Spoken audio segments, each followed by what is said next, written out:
Flight Instrument Panel и пингвины. Меня зовут Никита Фирсов, я работаю в Positive Labs. Там мы ресерчим всякое разное. Ну, а еще я люблю поресерчить всякое разное и дома. Итак, сегодняшний доклад будет состоять из 3 основных частей. Небольшой вводной части, которая расскажет, как вообще появилось это в моей жизни. И после доклада я буду рад ответить на ваши вопросы.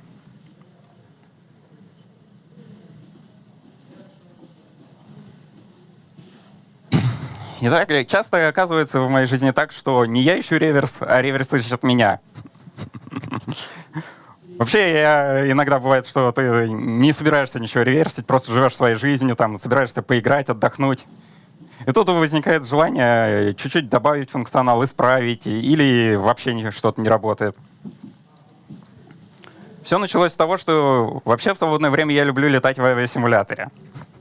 И как любой симмер, в конце концов, я пришел к тому, что надо строить дома кабину самолета.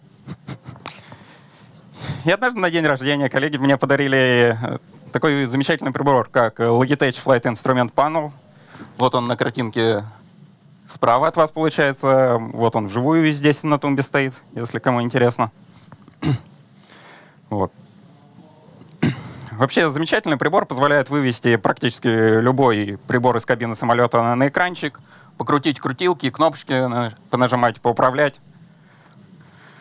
Можно построить почти настоящую кабину дома. Но не все так просто. Проблема в том, что я линуксоид. Естественно, производитель ничего про то, что люди могут играть на Linux, не знает. Дрова есть только под винду. И выбор симуляторов тоже ограничен. Там есть Microsoft Flight Simulator, X-Plane. Но, конечно же, моего любимого open-source Flight Gear нет. А это вообще классный симулятор. Он идеально подходит для создания железных кокпитов, потому что у вас есть доступ ко всем его внутренностям, ко всем кишкам. Если что, можно приписать его весь полностью. Но дров нету. Я, естественно, пошел на форумы, потому что там тоже не дураки сидят, могли посмотреть. Но единственный вариант, который я нашел, это вы сделаете виртуалку с виндой, в нее поставите софт от Logitech и будете передавать на нее по сети. В общем, без Windows никак. Я подумал, нет, я же реверсер. Давайте пореверсим, посмотрим, попытаемся обойти. Итак, я начал смотреть, а что у них есть под винду. Под винду есть утилитки для разных симуляторов. И также нашел небольшой SDK, липку, позволяющую создавать интеграции со своими приложениями. Либо оказалась документированная, в ней был заголовочный файл, описывающий функции управления. И здесь на экране большом плохо видно, но, скажем так, были функции, позволяющие вывести произвольную картинку на экран, получить события с кнопки, что, впрочем, позволяло реализовать почти что угодно. Итак, казалось, что достаточно просто отреверсить либу и кидайте эти команды. Перед тем, как реверсить либу, я решил, что будет полезно для начала посмотреть, а что вообще идет в трафике, чтобы знать, что искать. Вообще, часто мы анализируем трафик по различным шинам, используем для этого разные дорогие устройства, там, логические анализаторы, осциллографы за кучу денег, ценой в полквартиры. Но в этом случае я решил, что даже Бигль нам за пару тысяч долларов не нужен. Можно обойтись просто бесплатным Wireshark. Wireshark прекрасно снифает USB-пакеты в Linux. Делаем отправку USB моно. Смотрим, что у нас из виртуалки с виндой идет. Видим трафик команд, видим передающиеся куски изображения. И можно приступать к реверсу. Вообще, снифинг трафика оказался весьма полезен, потому что у Logitech было 2 реализации этой библиотеки. Как оказалось, библиотека называется Direct Output, не путать с DirectX. У нее есть 2 версии. Под Logitech X52 систему и под Logitech SAI-FIP. Причем SAI-FIP — это Scitech Flight Instrument Panel. Была такая контора раньше, Scitech, которая производила приборы для авиасимуляторов. И первым делом я открыл Direct Output, который без всяких описаний, бинарь, и он оказался под x52. Я долго смотрел на функции и пытался найти что-то похожее, что работало, но ничего не нашел. После этого я взял правильную либу, стал ее реверсить, нашел структуру команд, которая просто отправляется. Команда достаточно простая, там есть номер сервера, который обычно был нулевой, обкод и размер передаваемых данных. Данные передаются потом просто по пакетам. Посмотрел, какие есть команды. Ну, из интересных там setLed зажигает светодиодик на панелке, display image. Input с панели он просто передается как хит события. И этого мне показалось, что ну, вроде достаточно. Я смог реализовать свой маленький приборчик для Flight Gear. Здесь это высотомер UVIT 15M. Yeah, this is the altimeter UVIT 15M. The image is right on the screen. It totally complies with what I see on my laptop screen. The right-hand handle can help you set zero pressure on the altimeter. And, I wrote a simple software piece on Python. And I received data from the UDP simulator, rendered it through the pill image. And then it would be displayed on the device. But it turned out that there is a small flaw.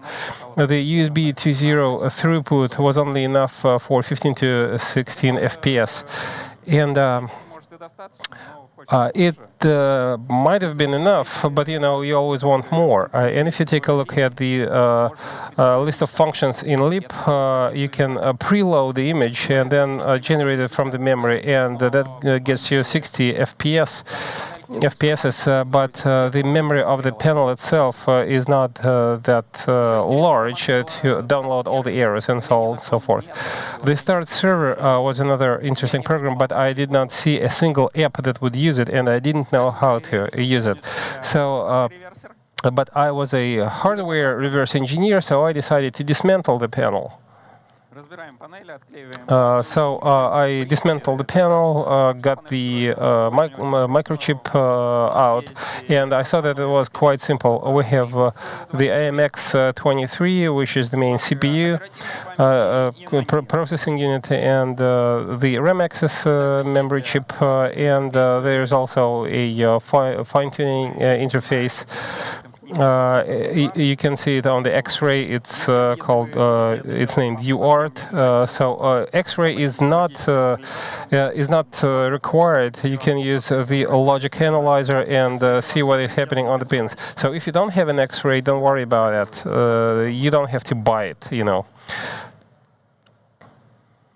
Ну, естественно, самое интересное, наверное, лежит. And I think this is the most important part, NAND dump. NAND is not an eMMC. You get raw data with various errors, and that means that you're going to have to understand how NAND stores data, how you can restore data. And AMX via VPN can be used to download the documentation. You have BCX on Python, so you identify the UBFS, unpack it, and what you see is the Linux.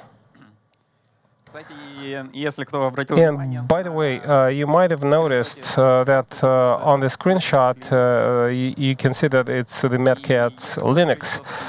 If you Google Mad Catz, you'll find out that it's yet another company that manufactures devices for gamers. And actually, this panel was owned by three different companies. Scitech, Metcats, and then Logitech. Maybe this is the reason for it being so weird. Внутри основным бинарем оказался FIP.exe. The type exe is the main binary file, and that was the easiest reverse engineering task in my life. Oftentimes, when you reverse things in hardware, you might come across a terrible architecture with no disassembling guidelines, and then you have to make it on your own. Sometimes people use weird optimizations, and for instance, I reversed a disk, and people would use non-standard registers, and you see it in the functions, but you don't see the way the compilation file is returned. Its logic, it should work, but all of a sudden you get fooled, and which means that you have to double check every single line. But it turned out to be a fun reverse project. Every single function was identified but one, and the only thing I had to do in this particular reverse project is use the function that would print the opcode by a line. So this is the list of commands implemented by the control panel. It turns out to be quite different from the one in the lib. Some functions in the lib were only required by XP52 systems. And second of all, I received some of the undocumented commands, such as setting the brightness of the main screen, the main indicator, and it might look strange, but software engineers actually change the brightness of the image. They darken it. They do not change the brightness of the indicator. I also got info on reboot. I saw there was a service mode, and you can use it to create ITFX factory file. And unfortunately, I did not have the binary files. That's why I could not use this function. But my objective was to understand how the start server worked. That's exactly what I did. And it turned out, you might think that it's just an exec file, and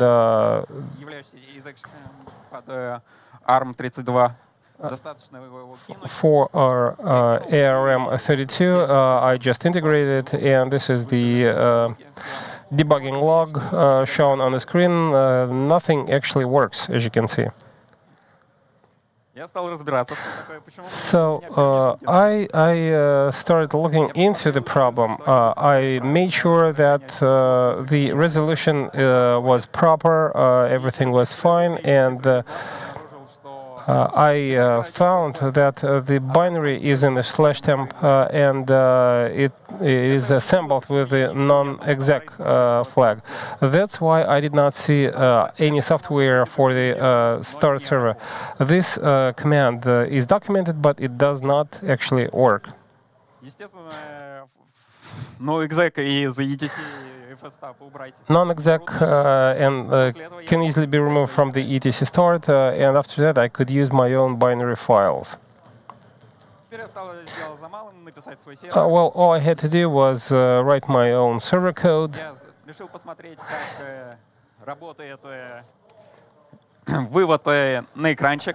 I decided to take a look at the way it can be displayed on a screen. It's just a frame buffer that uses FBBLED function to display the image. This is not the name I coined. That was done even before me. The input can be accessed through the flash event entry, and they just read the status of the system. So I programmed a small binary code, but when I executed it, the entire screen changed. So I started looking into the problem, and it turned out that there were three parameters in the binary file, two descriptors that go through the pipes for us to be able to talk to the host computer. The third one is the server number, and they want the message that everything is fine in a HEAT format, and actually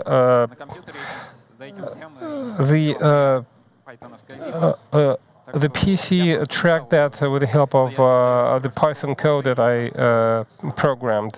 So I would just send the hello world line to the receiving PC.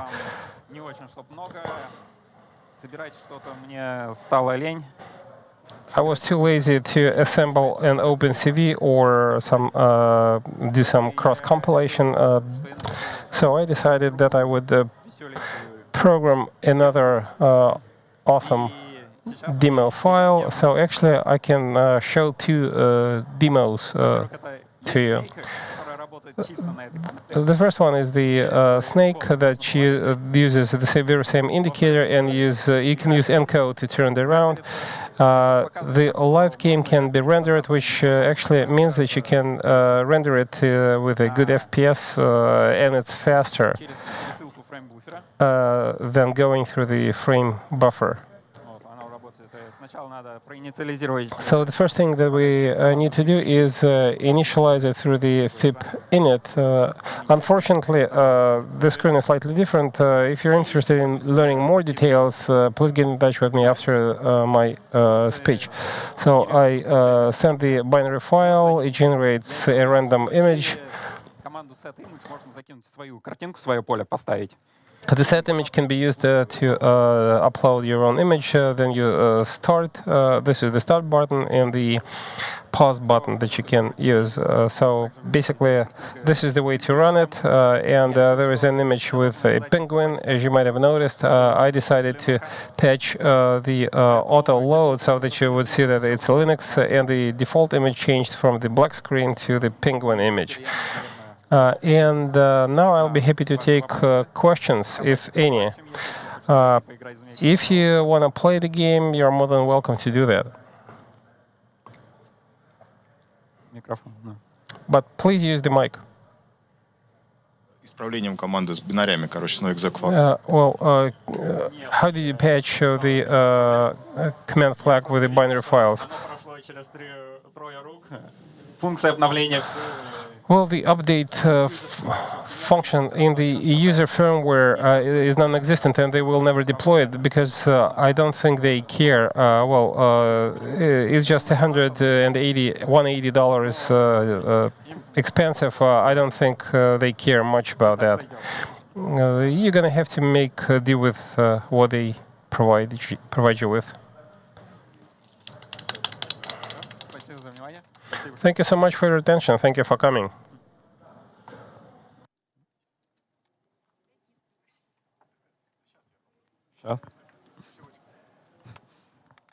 Ну вообще, блин. Чего?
Да, все слышно.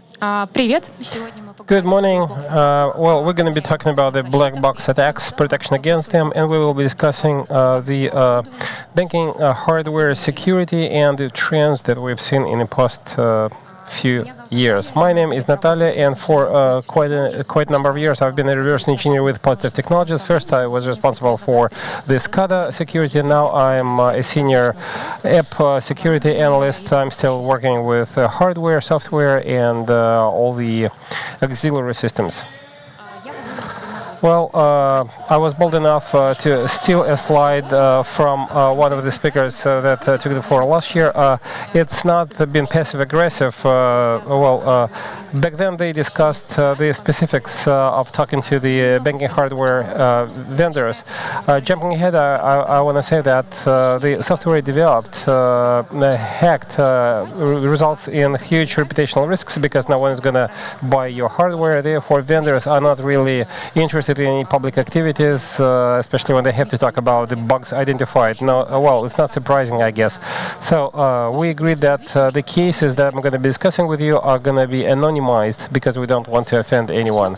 Let's start with some general things. Guys from other industries come to us and ask us how the projects are going on, what's going on from the inside, because from the outside they see some of the strange things that might not be working on the face of it. So I decided to focus on these three pillars. Real case studies in Russia, and actually in Russia in many domains people are quite aware of what pen tests are, what the security audits are.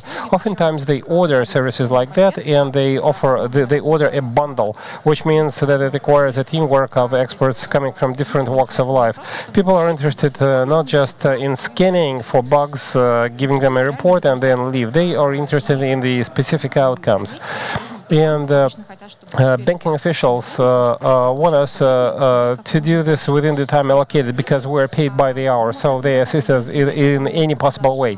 It might not be true for specific people because they might be afraid that we're going to harm their work, but the top managers say that it's not just to punish people. We're trying to scan for the bugs, not to punish them, but rather to increase the security. Therefore, everyone is highly motivated. Everyone helps us because they believe that we do the right thing. And there are certain specifics when projects are implemented in the banking domain, in banking industry. First and foremost, we do not directly work with vendors, but rather with customers. And the final decision on communicating with the vendors on the bugs identified by us is up to the customer, because the customer pays the money, we sign the report, and without the permission from the customer, we can hardly do anything. Another thing is that the hardware that we test is quite expensive, it's difficult to find, and the guys who test the ATMs want to test processing as well. So we go to the site of the customer directly rather than vice versa. The ATM is linked to the processing system, and they usually use ATMs that are being updated because they don't care about them. Like I said, ATMs are quite expensive. There are very few of them, and we don't do anything with the hardware. These are not the attacks that we carry out. We do not take parts of the ATM away with us, and even if we use invasive exploits, we have to get an agreement from the customer first, and we use simulators to double-check everything before we actually launch and exploit attacks. An MOU signed by the vendor and the customer, because some of the attacks might not be possible, and it's up to the customer to identify inadmissible incidents that they want to see, and it's up. If you pay for something, you call the tunes. So it's always up to the customer. However, if we see some bad things that are inherent in the ATM, we inform the customer about that, but we stick to the plan. Now let's focus on the most interesting things. Last year, Positive Technologies implemented several foreign projects, and now we have gained experience of working with foreign customers customers. And for us as techies, the most difficult thing was that, well, we don't talk to people on the ground a lot, but we still have to do that. And the mentality differences were huge. That was the most terrible thing. We know how to talk to people in Russia. We know what should be said, what should not be said. While when you talk to foreign counterparts, you're not aware of what might cause a problem. And actually, it went both ways. Sometimes we didn't understand why people would say things to us, why would they do certain things. But fortunately for us, we had a rep on the ground, and in both cases, we had local reps who were aware of the local culture, and they would brief us that you should not say this or that, we should go in a different way about that. Despite the fact that we knew that we could use this approach in Russia. There was a funny thing. For instance, we were told that we cannot refer to the contract. It so happened that in one case we came on site, and there were 3 different teams working on the ATM in addition to us, and that was a huge number of people. And according to the contract, we had a half a day with the ATM to do whatever we wanted to. And, well, I didn't think that anyone tried to fool us or offend us, and I wouldn't say that they cared so much about the ATM. They had lots of ATMs. But in that particular case, the full-scale audit that our company does was something new, something out of the ordinary, and, you know, some of the contract provisions were not as detailed. I guess it was a miscommunication, but I hope that down the line it's going to be smoother. Another interesting detail I want to share with you. This is the first time we've seen it. In certain countries, jointly with the developers from the bank, they also had experts from the vendors, and the vendors were not too happy about us testing their hardware and identifying various exploits. There were a couple of funny references, but fortunately nothing bad came out of it. So now let's talk about the responsible disclosure and the things that might happen when you talk to vendors. It's not about ATMs alone, it's about the banking system in general.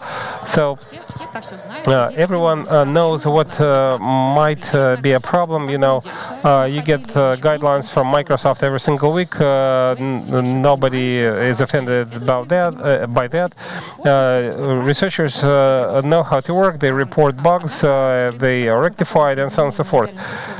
But however, if in an ideal environment you you identify an incident, and if we report a very complex error which has nothing to do with the joint use of resources, in other words, there are architectural errors that can be hardly rectified, or it might be expensive, or will take too long, and especially if the company is not as large as Microsoft.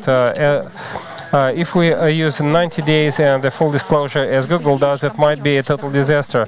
And oftentimes we have to be patient while the vendor rectifies the bugs, because it might become a disaster for our customers, because we're a product-focused company. So if we go this way, the customers will not understand our approach. And in industrial, medical, and banking systems, this is what I focus on. So this is what I'm going to be talking about. Updates might be a problem. For instance, it might take up to a year or 2 years to update an entire plant. You have to bench test it, then roll it out, deploy. It takes too long. It's expensive. ATMs are not as problematic. However, it also takes time to develop the updates, send it out to all the customers, make sure that updates have been deployed, that everything is protected, and the vendors might have their own problems. For instance, a developer might have left the team, or the teams might fight with each other. Teamwork might be problematic. Financial problems, just to name a few. And of course, we cannot we cannot say that we are unhappy. It would be more logical to accept the fact that the world is not perfect and then wait for the thumbs up from the vendor. So, but this is a case when the vendor is willing to cooperate. But however, what happens when the vendor does not want you to does not want to meet you halfway? I talked to the guys who were responsible for the banking system security in Positive Technologies, whether they had any funny stories that they wanted to share, and some cases, interesting cases they came across. I'm not talking about ATMs alone, it's about all the banking systems in general. So this is the ranking of the answers I liked. My favorite was one of the vendors said that they didn't care about the vulnerability that might be exploited because that would be a headache for the customer. But we went via CERT, Computer Emergency Response Team, and the vendor had to rectify the vulnerability. People would also ignore our letters. This is especially true for US vendors for political reasons, I guess. Why tell everyone? Because we already rectified the problem. The vulnerability is no longer there. Good job. Bye. Some of the customers focus on the vulnerabilities and critical vulnerabilities before they deploy an update. They might say that the update is not as important as the vulnerability, and they might delay the rollout of the update, which means that the protection will go down. And the fourth bullet, which is bad for the researchers, the vendors would get a report, but they would say that they were the ones who detected the vulnerability rather than researchers. It's quite suspicious that they would be staying silent for 2 months in a row. Let's get down to earth, and I suggest we discuss what's inside the ATM first. We might have people in the room who have never come across an ATM, and there's a hypothesis saying that this is what the inside of the ATM looks like, you might find some proof of that. Unfortunately, what you will find inside an ATM is a set of various devices. An ATM is split into two parts: a vault with the printer with cameras, pin pad, and the central processor that manages all these devices and provides the beautiful images for the customers. The vault is at the bottom of the ATM. It's made of a strong metal. It is protected by a great door with a great lock, and there are several cartridges inside. And by the way, the dispenser and the validator with the cartridges are in the vault, but this is not always the case. And this is an image, a cross-section of an ATM. Hold on a second, let me activate a laser pointer. I hope you can see it on the image. The resolution is not good enough, so I'll just use my hand. These are the partitions. This is the vault part, and the modules, the printers, and all the other devices are on top of the vault. The dispenser basically dispenses the bills. It activates the cartridges, the automatic systems, and so on and so forth. I will also use the recirculation module term. It includes the dispenser, the validator, and the cartridges, as well as the presenter. And the ATM allows you to also feed in the bills into the vault. And when you ask what you need to withdraw some cash, so you go down the list to the dispenser and the processing center.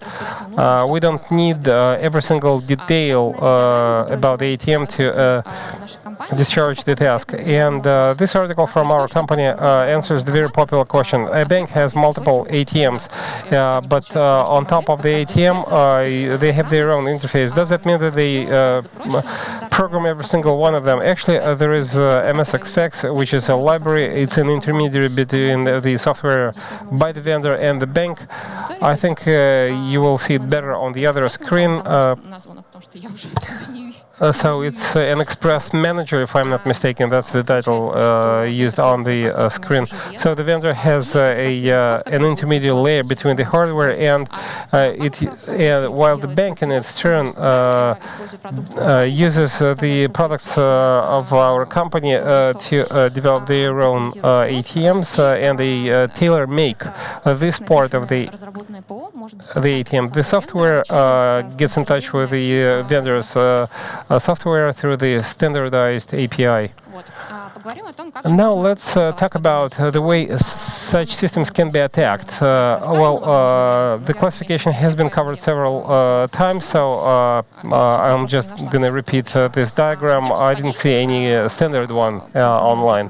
So let's go over the main parts of this diagram. Brute force attacks. Of course, it's not part of the bundle of services that we provide. However, if we did, then the projects would be way more interesting. Fraud is not that complicated technically wise, and our experts are not required because banks are proficient in solving that on your own. We focus primarily on the cybersecurity threats and cybersecurity attacks. And of course, if there are several links in cooperation, you can attack various levels using various means. And in our article, there was a great image showing the various points of contact on the attack surface. Online network equipment, pen tests, and we as an invited reverse force primarily focus on black box attacks. And as is clear from this diagram, the attack is carried out on the hardware, giving the physical access to the ATM. So we have more questions than answers. How come dispensers and recirculation modules are not shown? You have to go inside the ATM. Why would you research something that you cannot get physical access to? And you might recall that I only mentioned the vault as the higher protection level part of the ATM. The rest of the ATM is not well protected because the metal is very thin. There are various plastic cover the holes that you can use. And online you can see lots of images with holes drilled in the front panel. The keys are very simple, and they can be bought on eBay. One of the researchers said that he would open up the lock by using a piece of wire through the back panel, and it was really funny to see that. And customers usually don't force us to do that. We just identify the way adversaries can get access to the ATM for the black box attack, to make the ATM dispense the bills.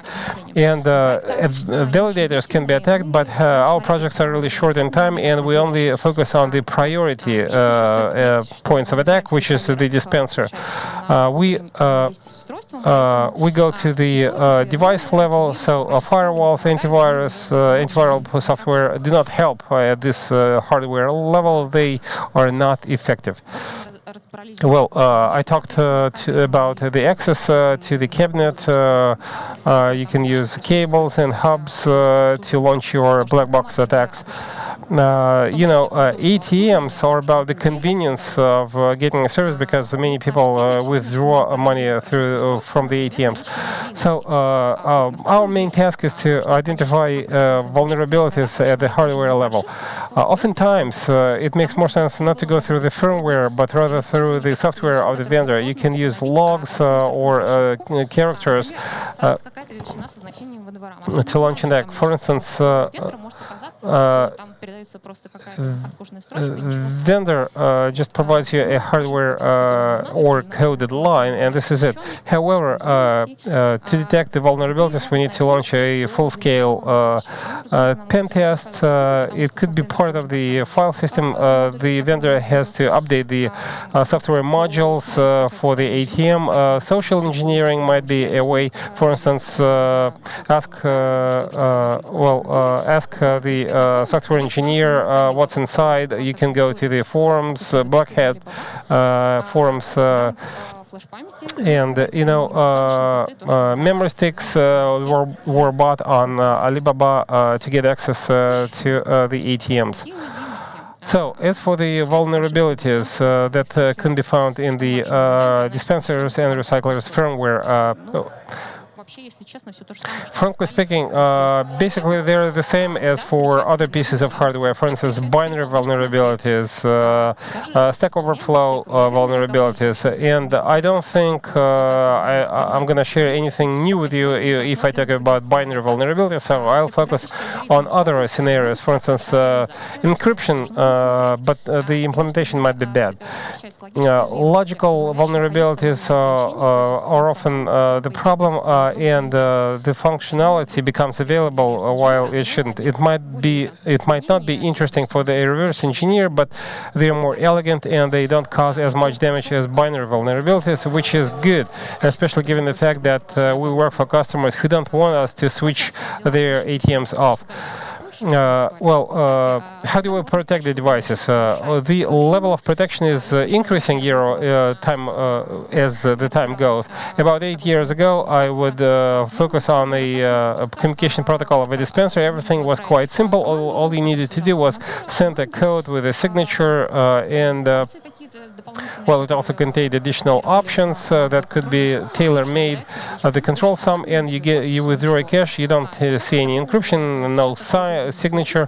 This is no longer the case, because developers stick to certain principles as for the ATM communications are concerned. And actually, this is an exhaustive list of the ways to protect your ATMs against black box attacks. At least people try to use all these means of protection. However, there is still a policy in place that in Russian everything is protected through fuzziness, and it's difficult to research systems like that. Everything is hidden from the curious people, and it's not always that we ensure highly effective protection. This principle, the reasons for this principle being bad were stated 100 years ago. Don't think that no one would ever get access to your code. You can buy an ATM, you can buy part of an ATM, you can get the firmware from the bought ATM. You can come up with other ways. Imagination is your limit.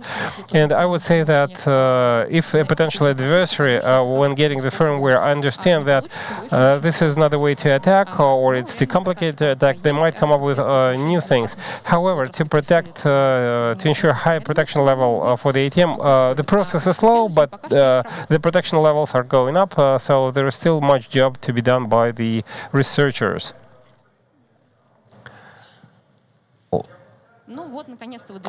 Well, finally, let me share with you these two cases. As mentioned, the vendors and we agreed that both cases would be anonymized so that they are not mentioned. I think that these two references would still be valuable for training purposes. Right, so we were sent away, and the preliminary analysis identified a firmware file on the hard disk. The two ATMs were quite similar, and the firmware was the same. But the vendor logs stated that the recirculation model in the second ATM used a different version of the firmware, not the one mentioned in the titles. But we were lucky. It was just a simple memory stick, and we used the firmware. We download the dump. So to stay on the safe side, use different ways to get the firmware. Otherwise, you might see that it's a different version. By the way, a couple of times people from the outside of the industry ask me whether it's difficult for ladies to work in this domain. There are two reasons which it might be difficult, you know. And the first one is the following. When you try to read the memory, what you do is you have to squeeze this device, and you put the clamp on the memory stick.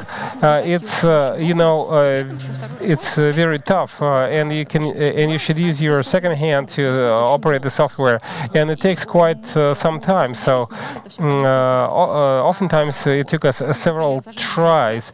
Now we have automatic clamps that we bought on AliExpress. Now you can do this without anyone's help. The second problem was that the chips on ATMs are oftentimes protected by metal strips that are bolted down, and I was not physically strong enough to unbolt these strips. But last year we bought an electric screwdriver, and now I can unscrew everything on my own without asking males for help. So going back to the case study. This is a programmer that we removed, and reverse engineers can double-check the firmware by 40H bytes. I think this screen is way better in terms of quality of the image. If you can do that, then you are a good reverse engineer. The basic address was something that we didn't have to look for. We didn't have to go into data sheets on the microchip. It was specified in the file headers, in the updates. It was identified as Redux, but it was curbed. It might have been obsolete because the code was very short. We didn't know what the precise version was, and some of the functions were totally removed. And by signatures, we quickly identified the version of the firmware. The signatures are shown on top of the slide. There are traffic lights, as you can see. Mutex might have the same signatures. Anyway, we used them to identify the version of the firmware. So we identified the operating system. Then it took us a short time to find the links between the tasks. And then when we analyzed the firmware, we're interested in how the device communicates with the outside world. We had OAuth and USB managers, and they would address relevant memory domains. Well, you can use different ways. How did we know which one we needed? The communication vector hinted that it might have been the USB hub. The logs from the USB hub and the USB traffic were found in the USB backup, and that was a sign that something was happening via the USB connection. So we decided to dismantle the USB connection. And when we analyzed that, it turned out that the dispenser set the connection, then used the inscription, and the communication protocol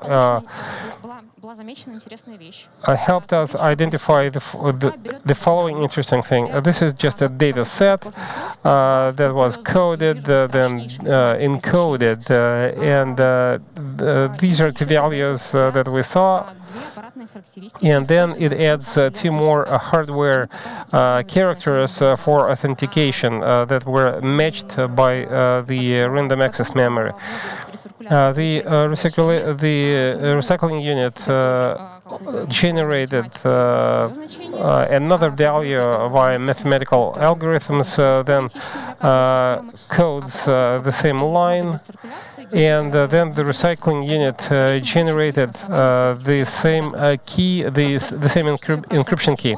To make sure that everything went fine, it sent an encrypted message with a common key based on the previous messages, and if there is a match, then it grants access to all the commands in the recycling unit.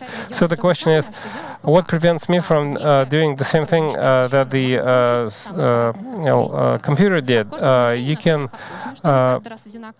the hard-coded values are temporary ones, which means that I can use any value. And for demonstration purposes, in the script, I did not generate them; I just hard-coded them. So, which means that there was an attempt to establish protected communications, but because of the open keys, it turned out to be problematic. So, as an outcome, as I mentioned, I sent the data via the safe link. I used the values that I received from the recycling unit, and then by using the very same algorithm, I generated the key, exchanged the certificate, and then send a command to withdraw the cache to demonstrate the vulnerability to the customer. We also use more complicated vectors for random codes. We also analyze the firmware updates. So I analyzed the command for the firmware update, and the header was double-check the updates. The file signatures were different for different devices, and to make sure that the right update arrived at the right device, I analyzed the size of the file and the sum total to make sure that that was the full update for the device. In other words, there were no obstacle to generate and upload your own update file. And of course, we reported all of that to the vendor, and as far as I know, the safe link was updated considerably, the key generation algorithm was changed, and they also encoded the firmware. And the last thing was done for me not to be able to analyze their system anymore. And one of the vendors asked us to retest the file, and the vendor obfuscated the report lines because the Python code was 15 lines long, but it was still unpleasant. In this particular case, everything was fine. So let's move on to the second reference. This is an ATM that Denis Goryshev and I had to analyze very quickly. This is a photo coming from his presentation he delivered last year. He says this is the way he looks. Before we flew off, like I said, it was a foreign flight. We analyzed the firmware in advance.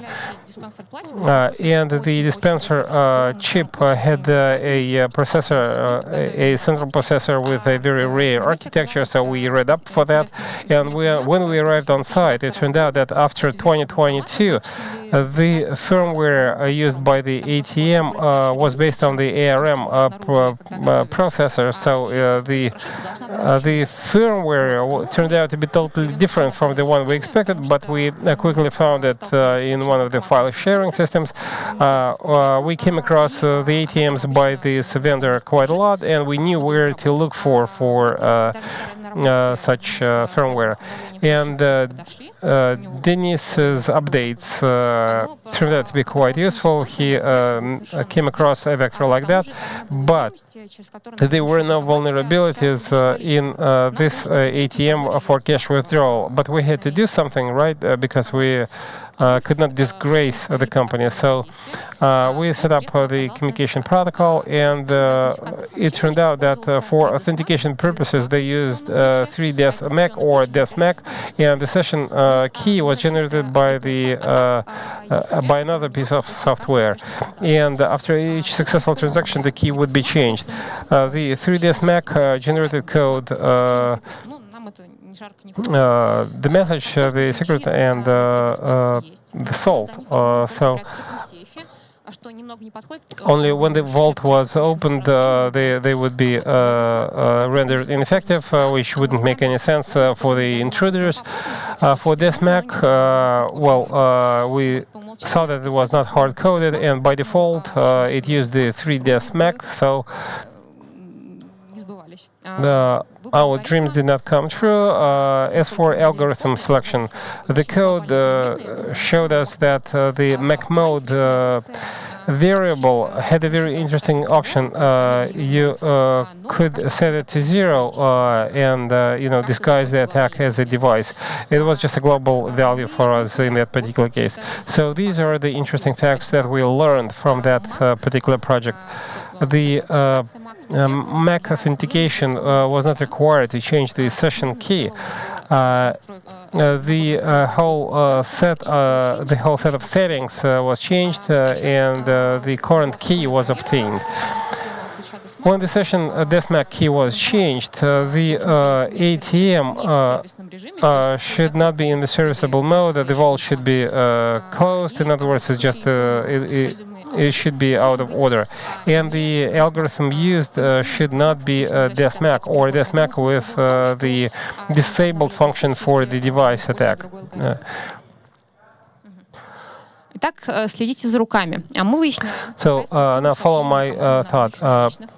We analyzed the structure for the message to withdraw the cache.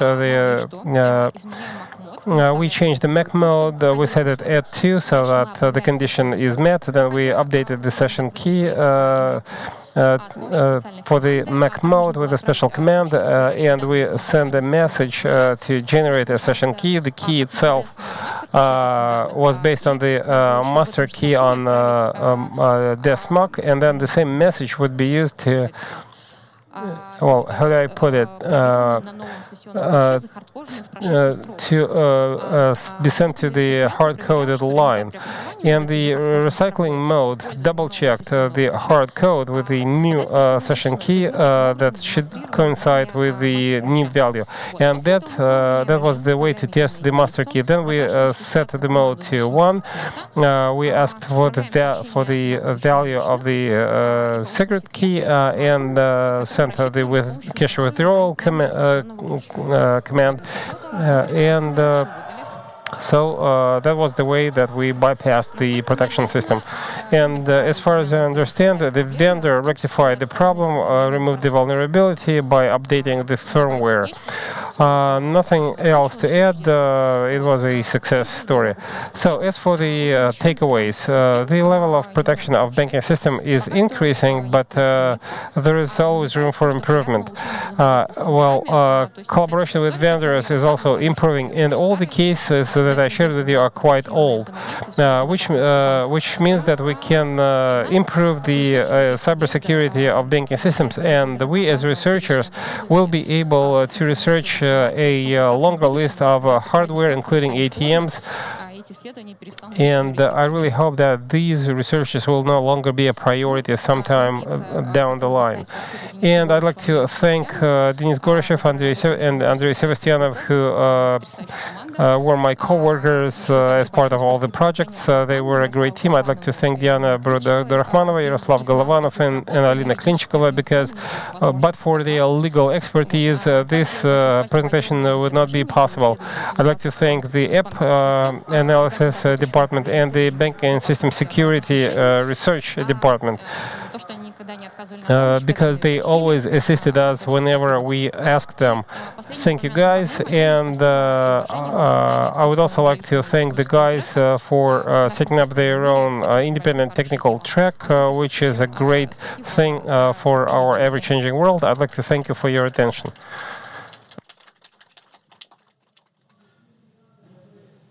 Вопросы? Any questions from the floor? Can I go now?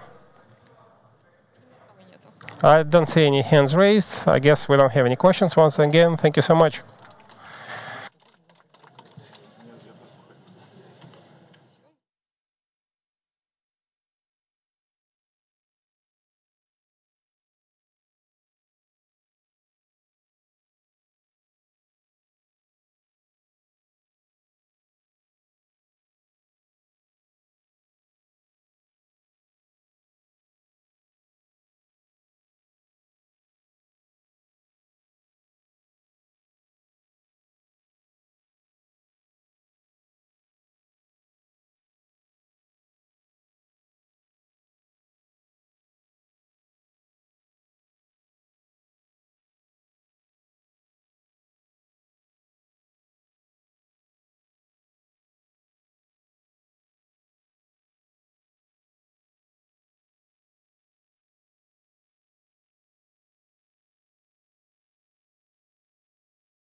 Меня зовут Васин Юрий, я являюсь... My name is Yuri Vasin. I am an expert with the Positive Labs. It's a great pleasure to see all of you here today. I guess you all know me because I see lots of familiar faces in the room. I cooperate with most of you. Пересекаемся, ведем... Well, we run common projects. Я представлюсь чуть подробнее. Well, let me introduce myself more extensively. Электроники, реверс-инжиниринг... Раз. Реверс-инжиниринг всегда был с уклоном... Well, my reverse engineering focused primarily on hardware to a greater extent, so...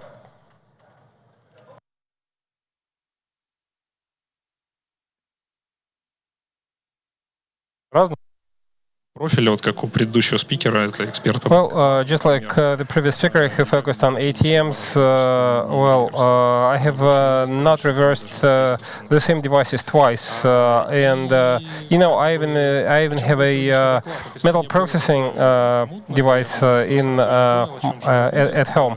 Well, you probably don't know what the title actually means because you know PhD days fast is always a busy time, and I only prepared my PPT stack at the last moment. But I decided to share my interesting experience with you because last year at the previous fest we demonstrated the Cipollino stand to you. It's an in-house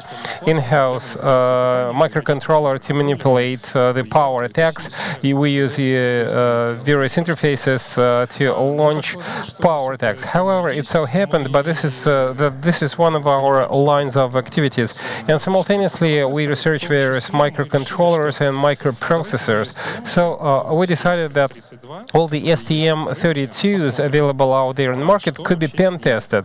Let's see what happens to them. And a couple of years back, I was not an expert on this particular topic. I knew that there was such a thing as STM32, that it fails. Have you ever heard about power attacks? Please raise your hands. Great. Did you know that STM32s are susceptible to power attacks? Please raise your hand. And are all STM32s susceptible to power attacks, or just one of them, which is in the public domain? Any ideas on that? Right, so basically we decided to go over that particular research once again.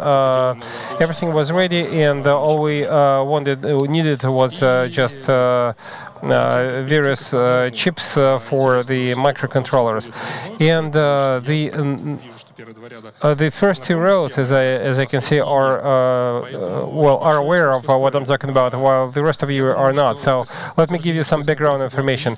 The statement that STM32 is susceptible to glitch attacks, is something that reverse engineers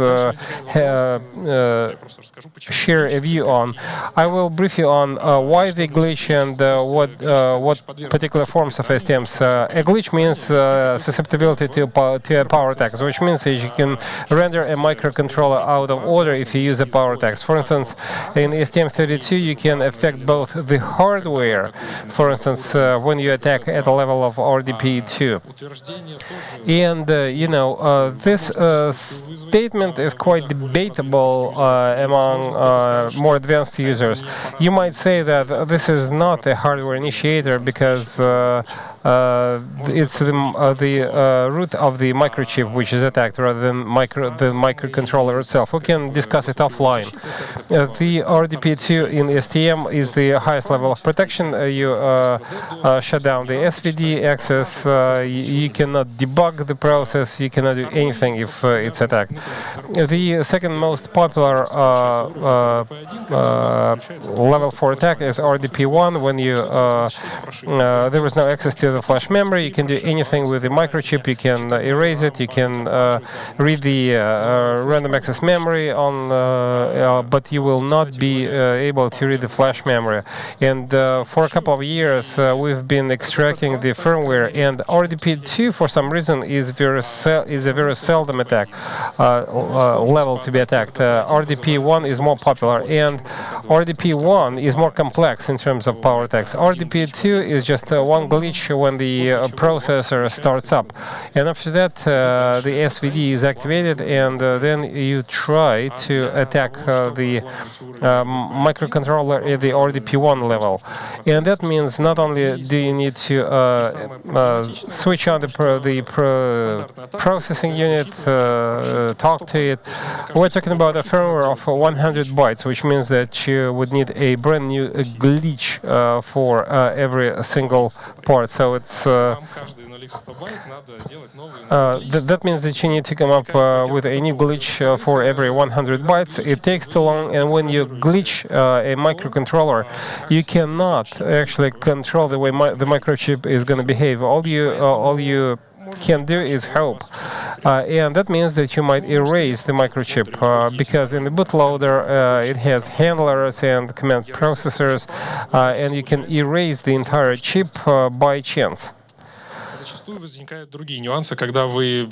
There are other details that you have to take into account. You glitch the microchip, but it also affects the core and the microcontroller, and that means that you can extract some garbage from the memory, which means that you're going to have to erase the chip, and that means that you will lose the sample altogether if you come across it just once. So how do we attack STM32s? Usually, microcontrollers are power attacked by external links or the main power lines, for instance, flash controller power, or external power lines of 3 volts, for instance, could be attacked. And if you have an external condensers, just as is the case with STMs, the 1.2 power for the core can be found externally, and the flash controllers could be also power attacked, and it's quite popular among certain hack groups. The public STMs have power lines, core power lines externally. And another classical misconception is that you have to unweld the condensers to attack the core by the power lines. However, there is a small 100 nanofarads microcontroller, and without that you will not be able to establish the link with the microchip. The STM32 simplest attack is as follows. You just control the transistor linked to the core power line, and then you set the moment to attack the core. In this particular case, what we want to do is not a response, not the NAC, but the EC response. If there is a protection for the chip, you get a 1F byte by default if you want to talk to the bootloader. If the chip is unlocked, you get the 72 byte, which is the EC response, and then you can get access to the data. If the chip is blocked, what you need to do is, before it sends a response, you can glitch the power, and if it's a success, which is shown by the blue curve, after a response, when you launch the power attack, the blocked chip sends the ACK response, and this is the end of the attack. However, let me share with you some background. STM32 bootloader is the software code which is attacked. It's a system memory. It could be called bootloader, or we never call it boot ROM, but this is the code which is built into the chip by default, and you can set the certain certain levels, power levels at the legs of the STM microcontroller, and if you there is a description for the bootloader, and you can use the UART, UITC, cache UINI, and USB to link to it. And there is the memory read command is the 11th command which is sent. Then you check whether the chip is blocked or not. If it's not, then you send the address, the size, and it sends you the response. And the arrows show the point of attack. So when the command is sent, you launch your power attack, regardless of the interface. Just a couple of screenshots to demonstrate the check cycle. The first block shows that you get a command from the UART. It bufferized. Is it the first command? Yes, no. Second command and 11th command, yes or no. Just remember the sequence. After the 11th command is double-checked, you launch the attack. But it is preceded by the first and the second ones. Well, the power attack should be launched somewhere here. And now I really hope that it's clear to everyone what we're trying to crash. The bootloader check looks like this. It's the ACE function that checks whether I'm blocked. Then it looks like an entry from the registry, and it uses the mask to screen for a certain value. And in assembler, this code looks like this. So my question to you is as follows. Please raise your hand if you think that we are skipping some of the guidelines. Please raise your hand if you think otherwise. So I guess there's just a single opinion that you all share. So the C developer would say that the problem is in that line of the code, in that function, or in this particular line code, because this C developer would say that this is the problem. And in an assembler, you'll see that there are lots of guidelines, and if we glitch all of them, or if you don't, you will. The desired result would be for that function to give you a 1 or a 0 rather than a bunch of 5s. And well, we don't miss the guidelines. We use a bit flip at the process decoder when the command is executed or when the command is checked, but we can discuss it offline. So basically, this is the desired result. You glitch it, you get a good response, and that means that this microcontroller is power attacked. What you can find online is info on attacks on F401 and 411. I also saw attacks, power attacks against microchip T07. Any other 103, this is the most popular. T05, T07 are the same thing. 300, did you find it online? If you did, just let me know where, because please get in touch with me, because I'm not sure about that. Any other ideas? Right, so these were the most popular microcontrollers of the 0 series, so it's T05 and T07. There are a couple of articles devoted to that, or you will find multiple publications on these microcontrollers. However, the world is slightly worse off as far as I'm concerned, because no one wants to glitch these microchips forever, because no one uses them. But I get I see devices based on 405 chips or 700 series microchips or L series chips, and there is no information on them whatsoever.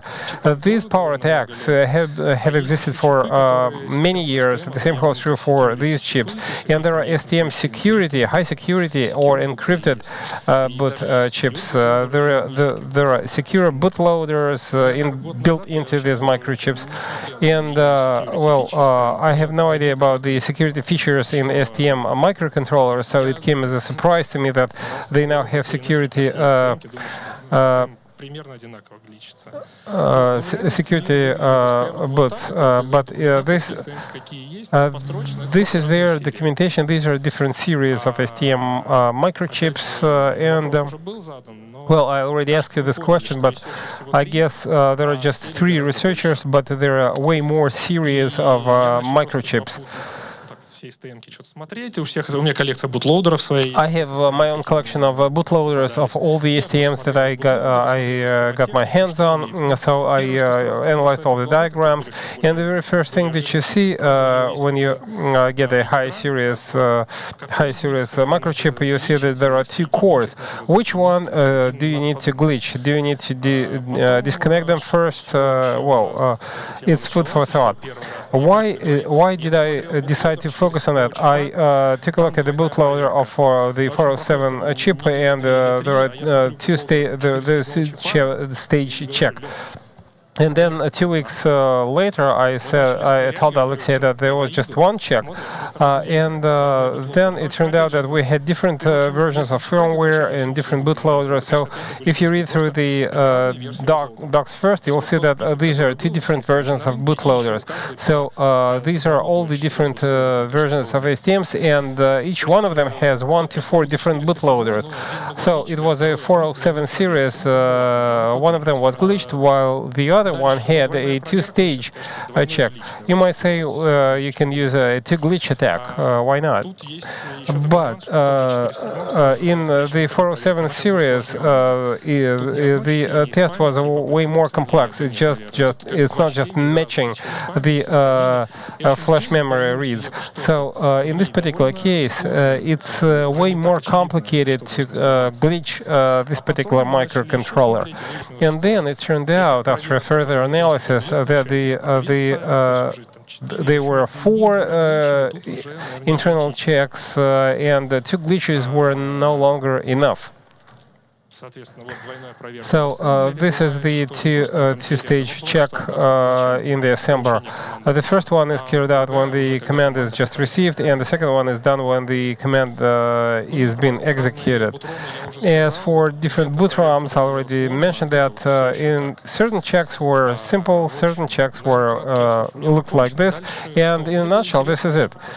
Well, I was asked to extract firmware from one of the devices based on H723 series, but I also looked at the 430 series device.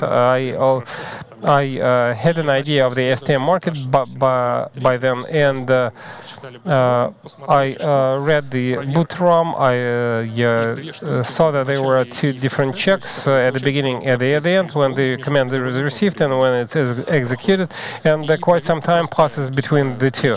And it's a simple memory read check. This is the way it looks, and my idea was to use a double glitch to attack the system, because a single glitch features a lower probability, while a 2-glitch attack is more complex. I'm not a big advocate of fuzzing, because if you glitch one STM for 6 months and it took the 3 of you, it can hardly be called a success. Though I did hear people say that. So it set me thinking, and I didn't want to go totally random. I didn't want to brute force it. I didn't want to send 2 different pulses at different points of time at a different band, and we could also vary the distance between them and the time frame between them. And the blue curve shows the 2 glitches, but since they are close together, the effects are different.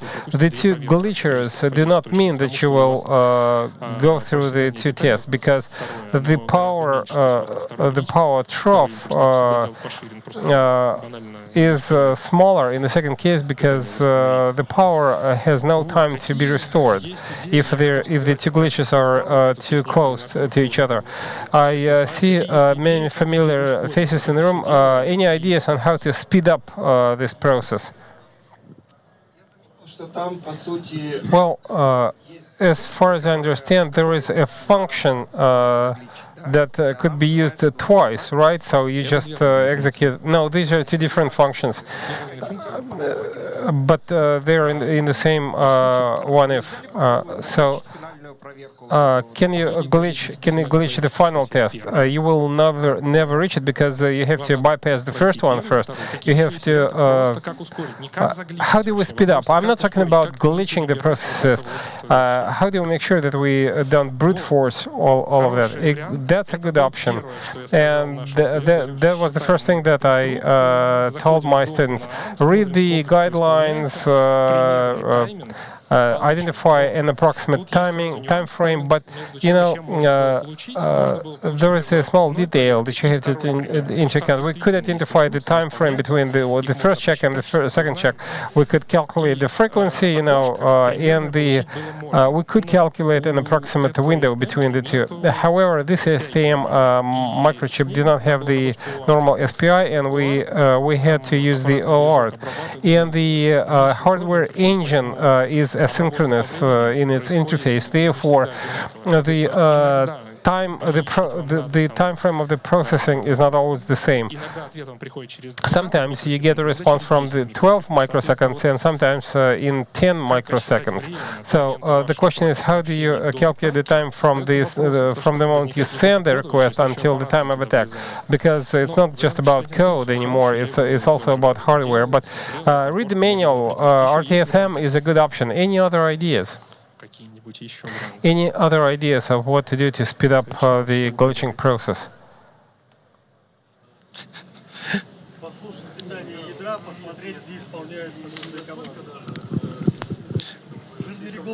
The question is off the mic and cannot be translated. Right, so the best idea that we came up with, that was at the very end, there were multiple ideas. I probably forgot most of them. So anyway, I emulated the very same bootloader and I executed on the very same CPU by setting the same frequency. So it's an ARM manual. I copied and pasted it, and I knew what the time frame was and how much I had to wait, how long I had to wait from the reception until the glitch. Actually, it took me 2 nights to fine-tune because initially I made a small mistake. Acquiring statistics is another idea. You just switch it on, switch it off, and see what happens.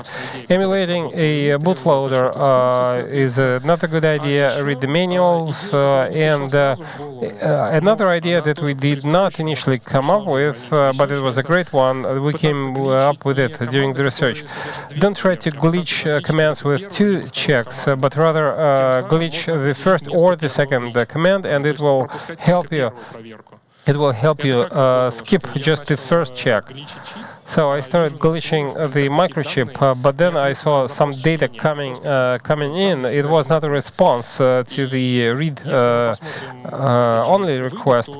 So the first and the second command processors return you these figures 72.1.04, and you can use the very same glitch, a standard glitch, to provoke a response for command 11 as if it were the first command. So the slide clearly shows that it's a response to the second command. In combination, it took off the bootloader, was emulated, and we identified the exact time frame. It matched the real time in real life. And indeed, it was a success. I sent a request to memory access. I got 79 in response, so I received a data set, and STM of the 723rd series could be glitched. It was not a problem. It did not look like 407 series because I had to, rack my brain complaints over the capacity, but the double glitch worked perfectly in that case. So it was, however, as soon as I changed the bootloader address to the flash memory address, the OAuth crashed, and previously you saw data set there, but the UART curve just crashed. So I started looking into it, I researched it, and it was a mistake of a newbie. I used the SVD link, and it turned out that you can debug this chip via this link. You can even debug a bootloader. You can strap it to the bootload. In the previous series of STMs, it was not possible, but I initially tried to take a look at what happened on my end, but then I realized that I could execute the code via the SVD strap. I would just enter the bootload, the flash memory, and the chip went into hard fault. I never saw that before in the microchips. The microchips would hard fault. So I talked to my guys, and I said, I told them that it was a very interesting thing. One of the bootloaders was well protected; it could not be read, and I thought that it was so cool that they protected the new series with a better level of protection, against glitches. And to a certain extent, that's exactly the case. The documentation for the RDP1 for 723 differs considerably from the one for the 407 series. The flash memory access is denied, not at the bootloader level. It's not just like it prevents you from reading the memory, but rather it's the hardware level, the hardware protection, because there is a separate bus that switches off. But then an acquaintance of mine comes and says, I have a microchip and it looks like this. The UART curve crashes after a successful glitch. John. And I go like, John, you probably use the flash memory address. Try to glitch the bootloader address.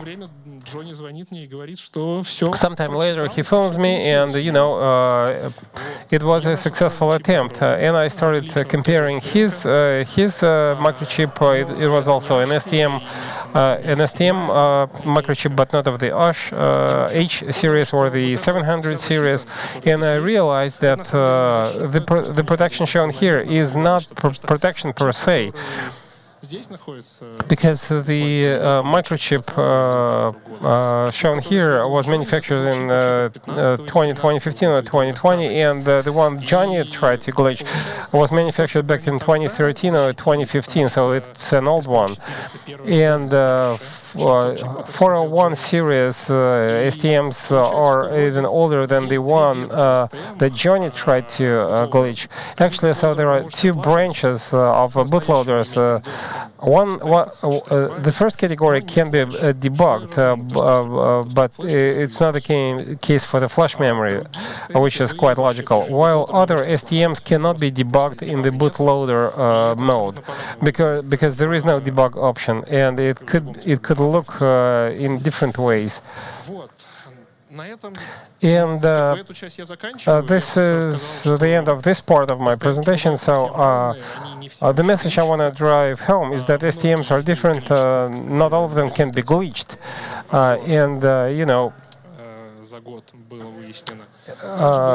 This is something that I found out during the year of the review.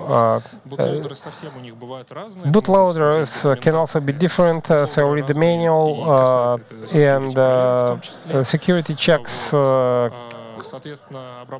can also be different for different bootloaders. RDP checks are different, and every single new chip behaves in different ways, so you won't have to research it from the scratch. To sum up, Кто... Well, actually, we also have the RDP2 check, and Что с ним делают? what happens with an STM32 chip when it comes in? Well, it is glitched, but RDP2 is about shutting down the SVD, right? So the comment is off the mic and cannot be translated. Any other ideas? Как вам в итоге вычитать прошивку, если чип с RDP2? How do we extract the firmware if it's an RDP2 chip? Well, another glitch via the boot ROM. Я не успел совсем подготовиться, но я Well, I had no time to prepare for that part, but I'm going to share with you an awesome secret I learned about STMs. Well, you glitch the RDP, the SVD is activated, you still get access, and you start glitching the RDP1. If it's a success, that's a great job done, and then you do not reset the microchip because the RDP2 is maintained as if it were RDP1, and you follow the closed loop of RDP1 unless until the chip fails, and then you go through the sequence again. But it's too labor intensive. In the past, I used to do this until I managed, at least with some chips, to dump everything from RDP2 to RDP1 and then erase values in the RDP2 registry. And for certain chips, it was a success. It simplified the power attack. By the way, it works for 723 series. And you can save this value in the RDP1 forever. Well, it was not a success with all the microchips, I mean, saving this value. And not all the microchips can be glitched at the RDP2 level. I'm not 100% sure, but I was unable to glitch them via RDP2. Well, if you have any questions, you are welcome to ask them. But before you do that, I just want to say the following. EMFI or the power attacks, well, a chance of erasing a chip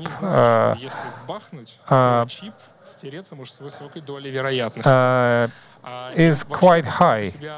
If you launch a power attack, you might erase the entire chip. RDP1 check, goes through the sequence quite quickly, but the fourth series chip took me an entire night to read because I set the value for the first attack and I didn't go at random. I just set the value, the frequency, because as soon as the time frame is a bit longer, the chip would get erased. Not just because there was a command, but it was controlled by the flash memory. And the same holds true for the point of attack. As for the NFI, I'm not an expert on that, but I guess you will run into the very same problems.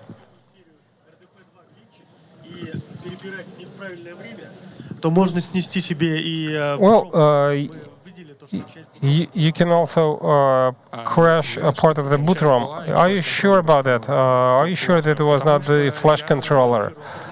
The controller's address was erased, but RDP1 also failed because I was no longer able to erase anything in RDP1.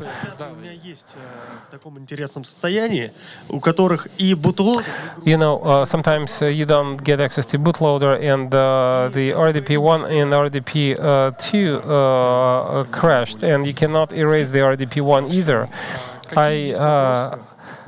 I feel your pain. Any other questions? If you have any questions, please shoot.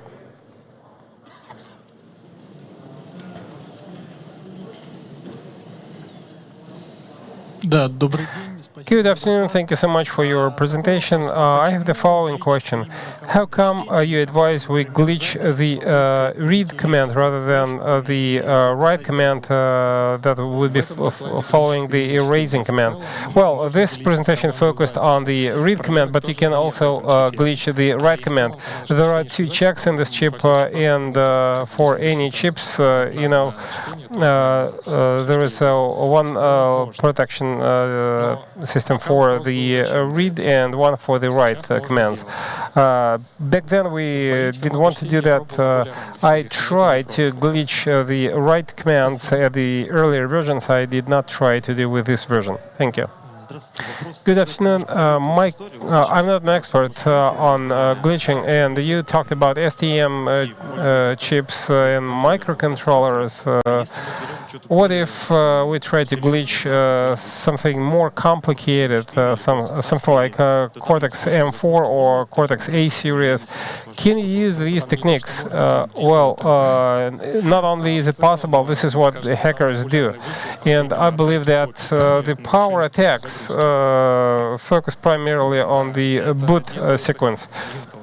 And Intel chips are also power attacked.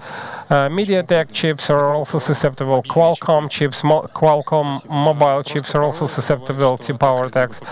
But you can protect a device against a power attack, and many STMs are well protected. For instance, the journey I mentioned got lucky because he targeted just one chip, and I targeted a chip that had no kernel access. And Johnny managed to attack the 3-volt power line while the chip kept on operating. While in my case, I came across chips that even if you bypass all the protections, they reset faster than you glitch them, than you're able to glitch them. So it's the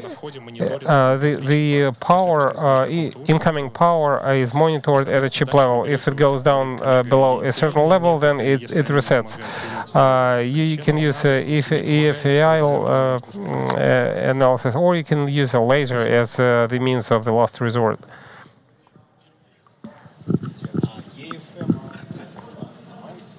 Да. Да, ну типа EFM. The short answer is yes. EFM, EFR32 information is published. They are not well protected against glitches. As for STM-F4 is concerned, this chip is not positioned as a security chip. H7 was something that I wanted to share with you because, at the very least, this chip is positioned as a security chip, at least with a chip as a chip with security features. EFMs just have one built-in protection, but it's not a security chip. What about PIC-18? Don't use them, as was mentioned by one of the counterparts. They've been hacked for a very long time, and the techniques are very much the same. Thank you so much. Еще кто-нибудь? Any other questions from the floor? In that case, thank you so much for coming here for my presentation. You can get in touch with me. I'll be at the hardware hanging stand, or I'll be around. Thank you so much, and see you. Bye.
So I guess we need to kick off. It's a pleasure to see all of you here today. My name is Vyacheslav Ratachka, and I'll be talking to you about the way to attack Linux through the page tables. I'm an OS security researcher with Positive Technologies, and I have recently been focusing on the kernel architecture and the memory management mechanisms, and the page tables and attacks against them are part of that. The agenda is as follows. First, I will share with you some information on the motivation and the reason I'm here. Then we'll be discussing the page table structure and then how to exploit their vulnerabilities. I was motivated when I looked into the CV 2024-1086. They demonstrated the attacks against page tables, and that was the first time I came across it. When I read the article, I did not get anything. I started looking for additional resources. Back then, there were 2 articles on attacking page tables, and they were poorly written. So I decided to go into the database and the way the page tables were structured. I started reading manuals for Intel, for AMD, for Linux. They were totally different. I decided to go to the source, to the primary source. I started trying and attack, primitive sandboxes with the page tables, and I realized that online they never disclose the potential of such attacks.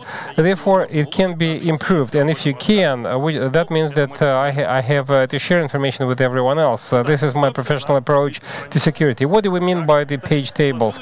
It so happens that there are 2 types of memories in a PC. Physical memory, in other words, addresses for the flash memory, and the virtual memory. This is what you see. This is what the processes see. These are the abstracts that the OC feeds you. And the link between the 2, the first and the second type of the memory, is provided by the page tables. The core, the OS kernel manages it at the hardware level, and the CPU knows that this virtual address is linked with the physical address. So why do we need to attack the page tables? First and foremost, since they provide full access to the to the random access memory, to RAM, and all the protocols can be rewritten into the read-only memory. Moreover, it's very simplified and vulnerabilities can be exploited. And since we're at the hardware level, there is no protection at this level whatsoever. And it's fun and it's undervalued because there are no articles online, like I said. So let's go into the Linux page tables. Oftentimes, they use 4 different levels. So they are shown here in this diagram. PGD, PUD, PMD, and PT. And the process vendors have their own acronyms, but Linux decided against using different names and acronyms, and they have come up with their own classification. Every level is going to be just a single page, and it will include up to 512 entries. So how does it look in the system? You have the root level. This is the PGD level. Then it gives you a reference, a link to the lower level, and it's highlighted in red. We're gonna attack it as well. The PGD can refer to the huge page, which is a page that reflects 1 gig of the physical memory, and ordinary users cannot work with that. PMD refers either to the huge page, but of a smaller size, or a PT, and PT is the end level that refers to the physical memory only. And most of the operations in the OS are done at the PT level. Moreover, the proprietary hardware is linked to this particular table. How does a PT table look like? I highlight in red the bits that we can attack. These are the present or read or write line. User supervisor, which means that the table is owned by the user or the OS kernel, and access and data. These are technical bits that are used for cache purposes. I'll be talking about them later. And the last thing is the address, which should be a physical one. This is what the table refers to. And the way it is linked with the virtual metrics is as follows. Let's take a look at this slide. There is a virtual address shown on top, and it has a set of tables and page tables.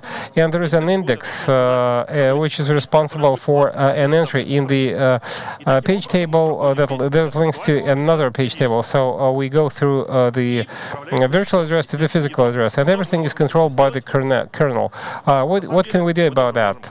Actually, we can harness the kernel so that it creates certain page tables. It works because all the indices are already in the virtual address. For instance, let's take the bits from 12 to 21. They will be responsible for the indices in the PT table. Bits from 21 to 30 will be responsible for the index in the PMD table. Therefore, you get the hierarchy of the processes, and the CPU does not have to do calculations to look for the values in the tables. We can also use the mmap as a key to the entire structure. We incentivize a virtual address to create page tables in the OS. This is a scary slide, a scary macros, but don't worry, it's really safe. This is just a set of tables, and we calculate the bit offsets for all of them. Let me give you an example to show you how it works. Let's say we need a first entry in the PT and the PGD table. We feed to our macros the values out of two ones. One for the PT is offset by 12 bits, and for the PUD it is offset by 39. We sum it up, we get the binary sequence, which is going to be responsible for the OS to create indices in a specific page tables and specific entries. How can we capture and penetrate the entire OS of your system? First and foremost, you need an use after free vulnerability, UF. And this is a great diagram that shows that you have some type of allocated memory. The allocator frees it, but it forgets about the link, so it still refers to the addresses. And when the next object is allocated, we can get access to the main object from the previous object, which is not good from the viewpoint of security. But you can get the omnipotent tables to penetrate everything. We're gonna consider the use after free vulnerability for multiple rewrite, which is important. So the attack design is as follows. We have the write rights for an object. So let's say we create some vulnerable memory in the system, and then all we need to do is wait or force its freeing up. Then we should incentivize the OS to allocate this memory block for the PT table, and after that we move the PT to the required address. In theory, it's simple. So let's go stage by stage. How do we identify use after free? Linux kernel is an open source program. You can just go through the source files. If you run into any difficulties, what you can do is use obsolete kernels with known vulnerabilities. In addition to that, you can go to the source files and create a vulnerability from scratch, or use a sandbox. For instance, a kernel hack drill. The hyperlink is going to be shown at the end of my PPT stack. How do we go to the PT table?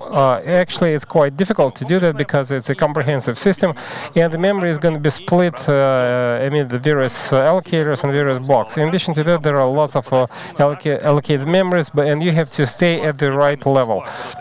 When the memory goes to a slightly to a wrong address, is not good for you, which means that you have to be proficient in working with allocators, and you have to get to prepare yourself. Page and flap or slab of blocks are the same. The page differs from slab because it consists of several pages, but can be split into smaller blocks. And page and slab allocators are going to be responsible for that. The page allocator can be split into the body or PCP or per CPU pages, a set of pages for a specific kernel of the CPU. Another cool thing is that the slab allocator is also in the very same set, so that you can send the memory from slab to page, and the page should be part of the PCP pool because this is where you allocate the page tables. So how do we get there? First and foremost, you need to understand where you are. In terms of kernels, most of the allocations use specific functions, which is shown in the slide. kmalloc, kzalloc, and kcalloc, and most of them are linked with the slabs. And in 90 to 95% of cases, the vulnerable memory is going to be part of the slab allocator, which means that we need to be clear on how to get from slab to PCP. Shown at the bottom of the slide is an exemplary slab with the UEF.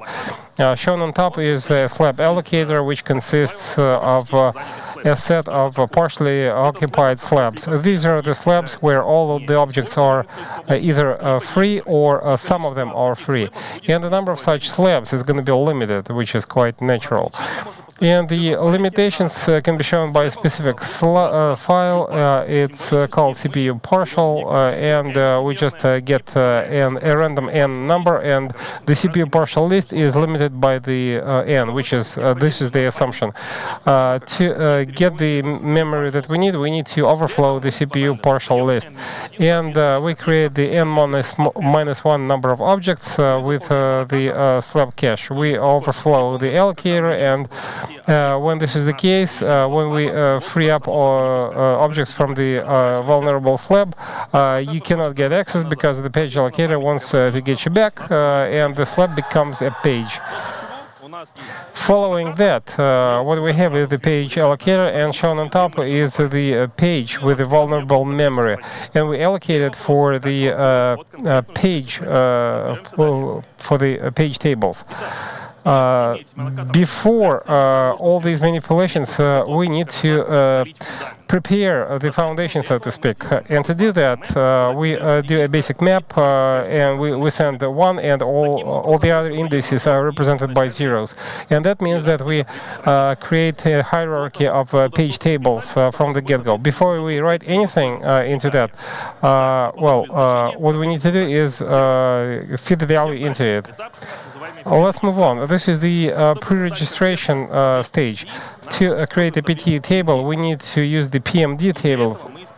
And to this effect, we're going to use the very same indices in the PGD and PTE tables. In PMD table, we create just one new entry, and this entry will provoke the system to create a new PTE table.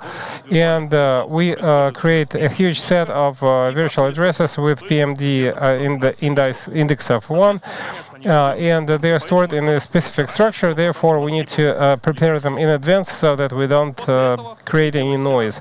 Following that, we do all of our cross manipulations and go and write something and send them to all of these addresses. For the sake of convenience, we use the same value because when we're going to rewrite the page tables, we'll see the changes immediately, and this will help us understand which virtual address we managed to damage. When you capture the page tables, you have to be clear on what it needs to be populated with. Since I'm a kernel hacker, I'm interested in damaging system variables. So let me share with you a basic example. We're going to be looking for the KASLR, which is a randomization tool for kernel addresses.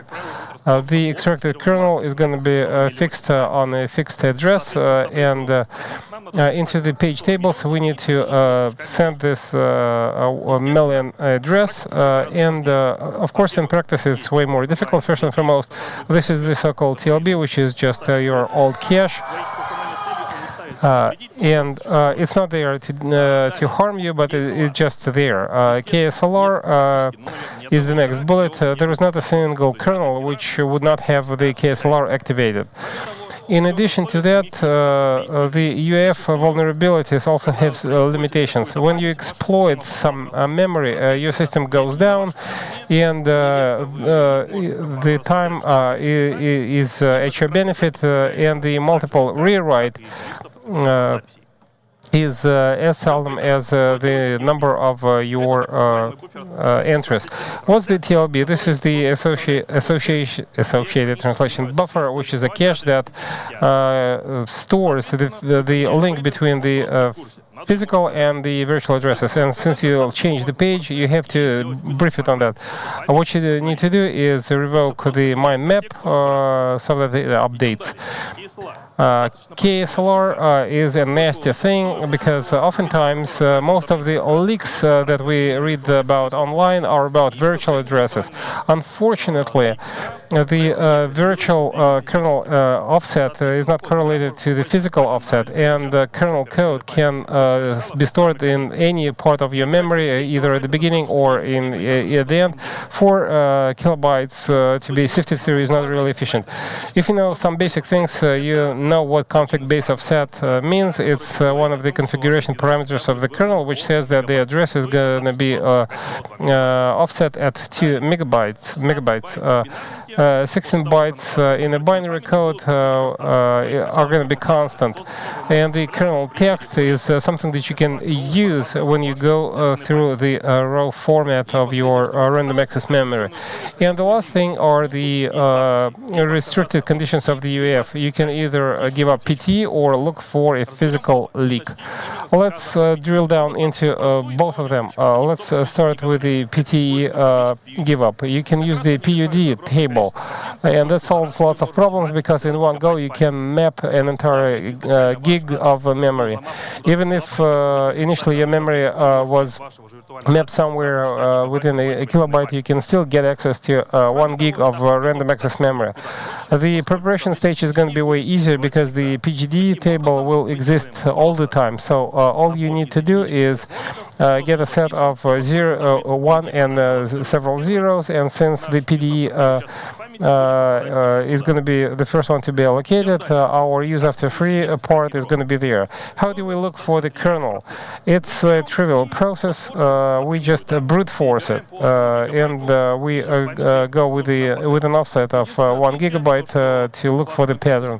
The only difference is that your load should be smoothed out to the size of 1 gigabyte, and you add the page size bit, which means that the page table should refer to the memory rather than the next table. So ultimately, how do we look for the kernel? We map the gigabytes in sequence. For virtual addresses, the offset is 2 megabytes, and then we rewrite the payload. But it's better to look for a leak. It's not that popular. There are just a couple of articles devoted to that, and both of them are in Chinese, if I'm not mistaken, but it's nothing new. In any Linux OS, you will get the PGD table that's 0x9c000, because it's cool because it refers to the PUD table in the kernel. So when you start up the OS, there is a grab kernel and the emptiness.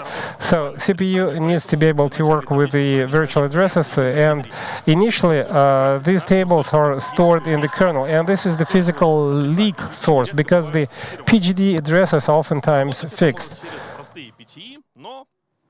You can go through simple PTEs, but in that case, you're going to have to run an in-depth analysis of the binary code, which is not always possible. You can also link it to the PUD and hack an entire kernel. Another innovation that I offer, it has never been mentioned before, but you can also attack the specific address shown in the slide. These are the X1 and 8 zeros. It's cool because it starts the zone normal.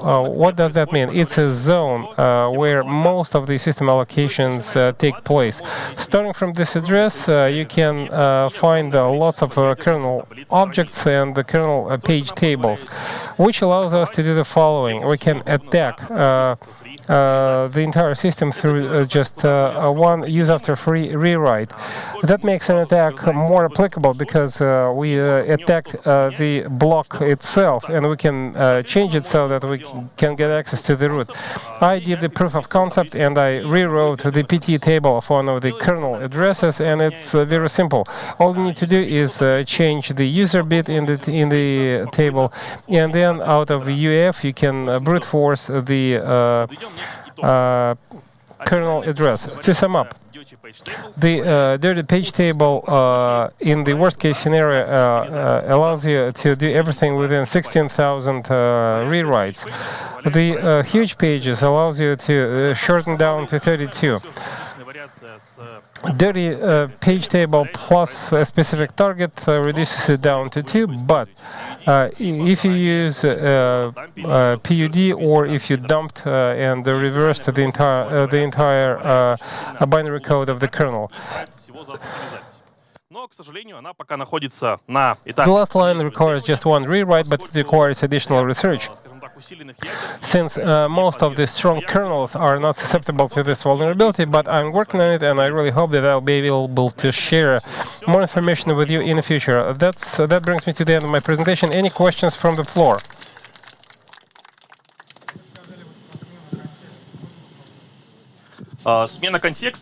Well, context change is just a fork of the process, and in the kernel code, you just change the CR3 register. Not necessarily. What we need is to change the value in the CPU, in the CR3 register, and then map it in the memory. This register just gives you a link to the memory, and if you change the value in the CR3 register, the CPU is no longer sure that the memory is intact. Therefore, it has to go to the page tables rather than using the cache memory. Здравствуйте. Good afternoon. Здравствуйте, спасибо за доклад. Thank you so much for your presentation. I have the following question. How come you cannot use a barrier such as NFence? What are you talking about? I'm not. It's an assembling manual that puts in order all the memory processes, and you can only write anything after this process is done. That's an interesting question. I'm not sure how to take it. Let's take it offline then, if you don't mind. That's why I'm asking. We can try to use fences. Атака не за счет него работает. LB-кэш может просто вставить палку в колесо, условно говоря. Вот, чтобы он не вставлял. Чтобы он не вставлял, можно использовать барьер. Да, использовать барьер. Yeah, you can use the fence. Can we revoke the mFence from the user space? Yes, it's part of the manual. It's available to the users. So that's an interesting idea. I should probably try it.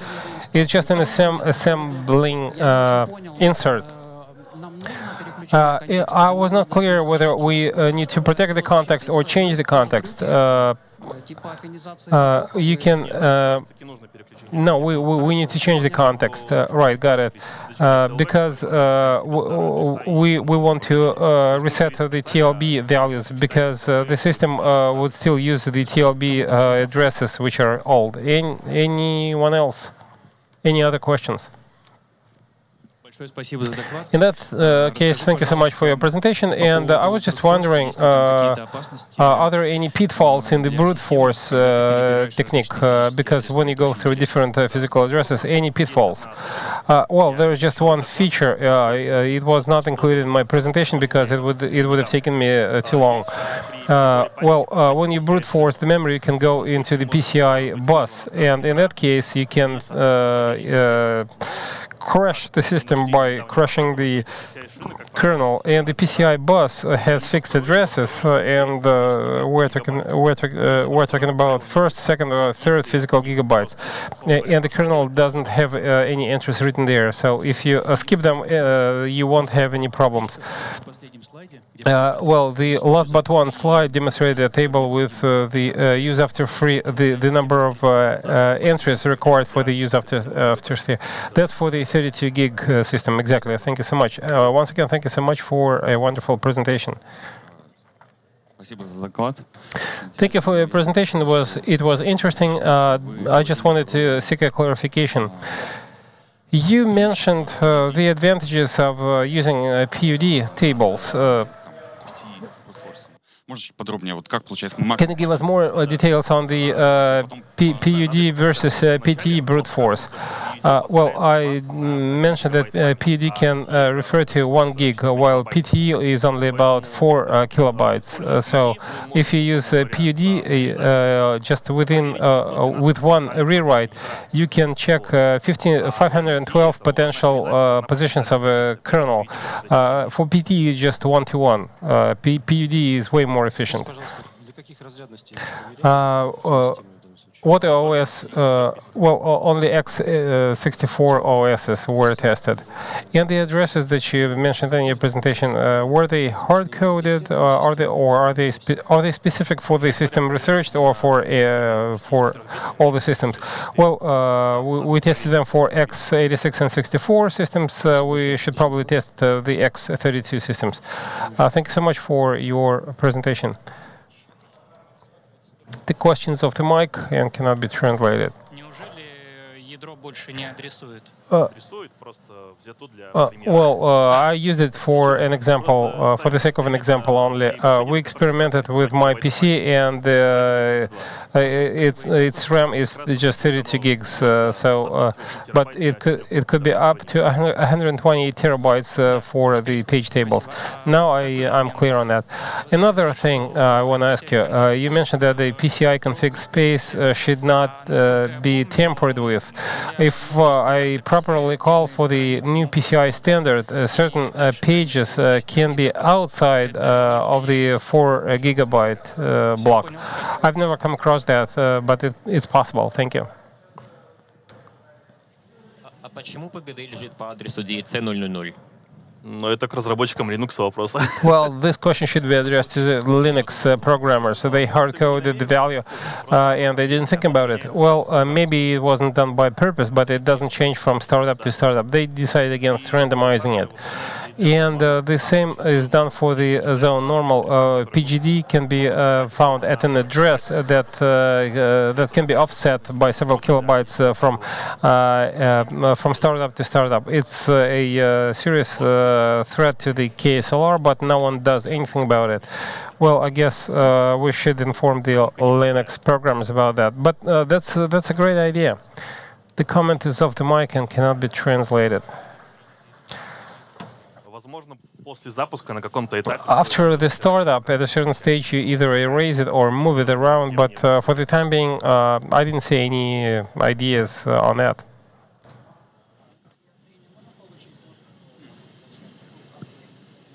Насколько помню, он закрытый для пользователей. If I remember correctly, it's not available to the users.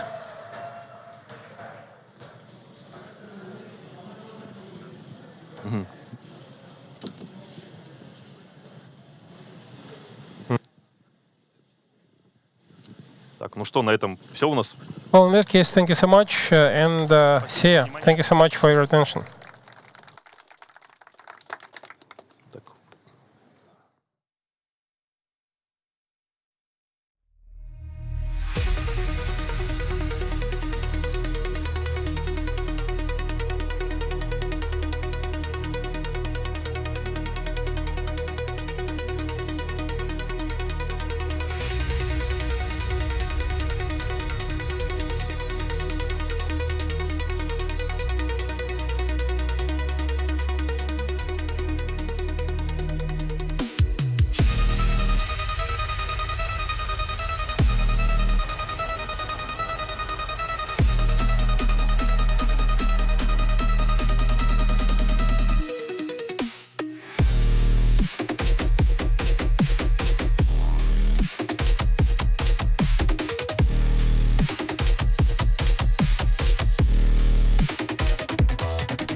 Hi everyone, it's time we kicked off my presentation. I'll be talking about the control flow hijacking in the Linux kernel. This is a follow-up of the previous presentation.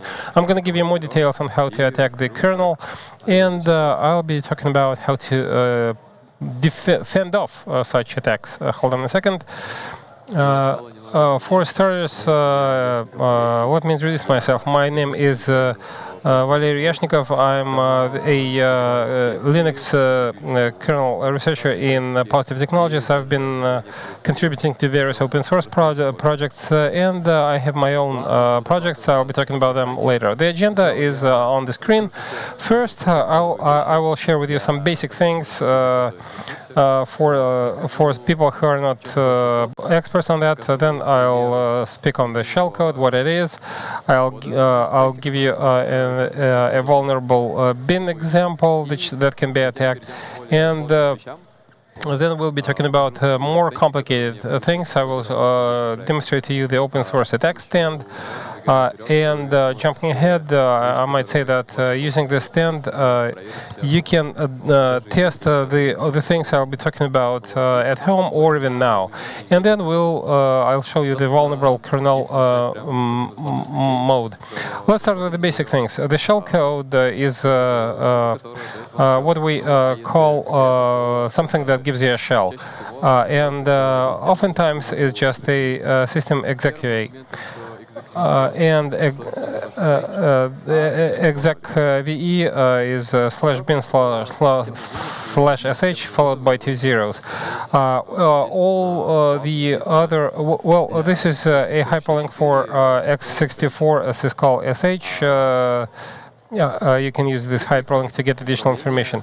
And when the control flow is hijacked, you need to follow some instructions, right? So this is an example that I programmed on an assembler. If you never used an assembler, don't worry about it, because we'll only be using these 5 instructions. So the first one launches the number 59 into the assembler. This is just a system exec VE number. It has nothing to do with logic. And as the first argument, we upload the location in the binary code. And then we add 2 zeros. Then we put it in the library, assemble it, and this is the way the shellcode works. I used the Radar 2 to look through it. It looks exactly the same way, and it demonstrated the 16-bit code. Nothing much changed. And, well, actually, let me show you why we decided to disassemble it. If you use the common copy to share the shellcode that you created, that you assembled, I call it shellcode raw, then you can try and do something with it. And for starters, this is a vulnerable code in the user space. And, well,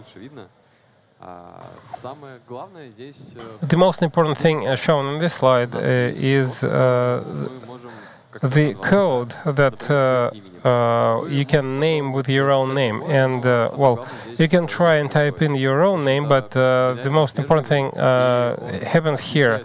It's a polite bin, so it discerns between ordinary users and admins. If it's an admin, then it says hi. But if it's just a ordinary user, then it doesn't do anything. But the coder in this particular case made an error because the hello function, which is highlighted and which rules the highs and goodbyes, first states the name, and then the index of the function that is going to use to bid goodbye to someone. And if it's not an admin, then the arguments were misused. On the face of it, it's nothing much, but let's try to compile it in the GCC, and we'll see the errors, the warnings, and then in the executable stack we're going to see it. So this error is visible in the terminal if you just assemble the code and if you try to execute the binary file. If you're not an admin, then you get a segmentation fault. How can we exploit it? First and foremost, it works like this. The vulnerable function features a name and then the pointer, which is by admin. The first one is the RDI entry, and the RSI is the second pointer function by admin. But if it's not the admin, then the name and the pointer are replaced, and that's why you get the segmentation fault. And shown on this screen, well, you can see it better on this screen, and initially it displayed the name and then tried to revoke the function, but then in the compiled code we use this tricky pipeline to feed the raw bytes that I talked to you about. I have a Fish system, and in a Bash system it's way easier because you can use these quotation marks to execute the function, and you get the real shell. Let's imagine that this was something accessible from the outside. It could be exploited to get remote access to a specific object. As for what's next, this is an online meme. Well, if you have ever tried to debug something or fine-tune even user space rather than kernels, you probably saw an image like that. Binary debugging is a very complex. Bin debugging is a complex thing because everything crashes all the time, nothing operates well, and you need to do something about it. So during this project, I came up with an open source stand. It's very simple. All you need to do is clone your project, launch one PH script, and it's done. The stand assembles from the source code. See that smop.c and smip.c is exploited, so everything is assembled from the source code and is fed into the Nitro FS. It's less than 20 megabytes, so make sure you test it. Moreover, since I provide the open source, you can try and modify the exploits, try to debug them, try to use all the techniques that I will go over during this presentation. You can also try and do something new. For instance, add Linux kernel defenses that I'm not going to be talking about, and even write a new code or contribute to the project. Let's move on to the main part of my presentation, which is the Linux control flow hijacking. We'll start with the basics when all the defenses are down, and I'll start with fundamentals, and then we will complicate things as we go. The slide shows the vulnerable kernel module, and the most important thing that we can see here is the vulnerability that I'm gonna be talking about. Кроме большого комментария, здесь есть char-буфер на 32 байта. We have a char buffer for 32 bytes, and the memset is filled with zeros. Following that, you get the copy from user line. Everything seems to be fine, but the headset says the size T count, which means that when you feed data from the user space to the kernel space, it's the user who controls the data set.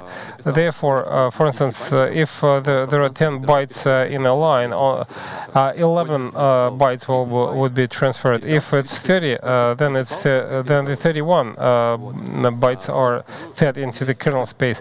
It's not the entire module, of course, it's just the processing function, because it's the vulnerable function. Don't think that the entire module takes just 5 lines.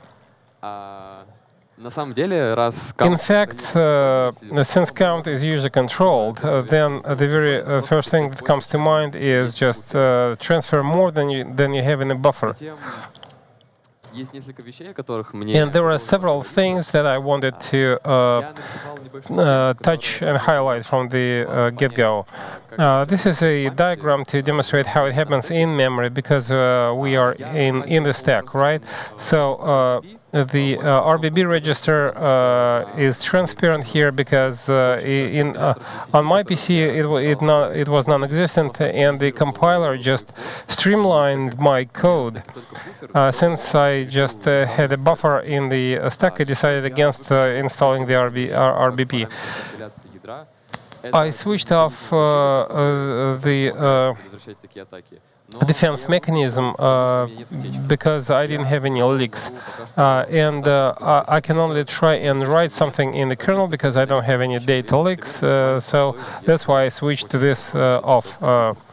I switched the canary off. So this is the way it looks. I went over everything. So we use our 32-byte buffer and try and write something over. So let's say I have 40 bytes as opposed to 32. So it's plus the terminate byte, it's 41 bytes. The error log is shown here on the screen, and highlighted in bold is the RIP changed registry. Now it contains 0x45, 45, 45, and so on and so forth. This is the ASCII code of the E. And right after the buffer, what you see is the return address. Therefore, if you send more info than the buffer capacity, then the kernel stack is overflows. So it fills the space with some values, some user-controlled values. This is what we call stack smashing. And since we control the data, its quantity, and since we know that the return address is right after, we can hijack the control flow. The only thing you need to do is write the shellcode and the payload that will execute the shellcode. And this is the way the kernel works when nothing bad happens, and you can a user can use the module when you transfer less than 32 bytes. The vulnerable function returns the data, and the data is copied. However, if we try to hijack the control flow, well, the design might look the following way. We overflow the function, and since we control the raised return index, we can invoke a function in the user space that will give us access to the root directory, hypothetically speaking. Inside the function, we can revoke kernel commit crash, and I'll be talking about that later on. And we can implement it in the following way. As you can see, this code is longer, but don't worry. In RX, we sum up the kernel crate and for the prepare kernel cred, we use 0 and from the RDI register to invoke the function. The prepare kernel cred is used as a commit cred parameter, and we move the RX value to the RDI. Then I had to hardcode some of the things, so I returned the RSP register to where it usually is. And this is it. I just restored the way it was. As for the shellcode, it was quite simple to do. I used the PCBox, which instead of compiling all utilities, we use just one. And the PCBox /bin//sh use it as a hyperlink to the PCBox. And this is just a binary bin1 BusyBox. And Вот, но какие-то сакральные знания в интернете, если что, это есть. it's common knowledge. You can find it online without any problems. And well, these are the screenshots for the sake of the demo, but I decided to run a live demo. So right now we're in my project that I talked to you about. Well, you can test it at your leisure. I talked to you about that a couple of a dozen slide backs when we launched the bash script. The system asks about the protection means, and I specify SMEP, SMAP.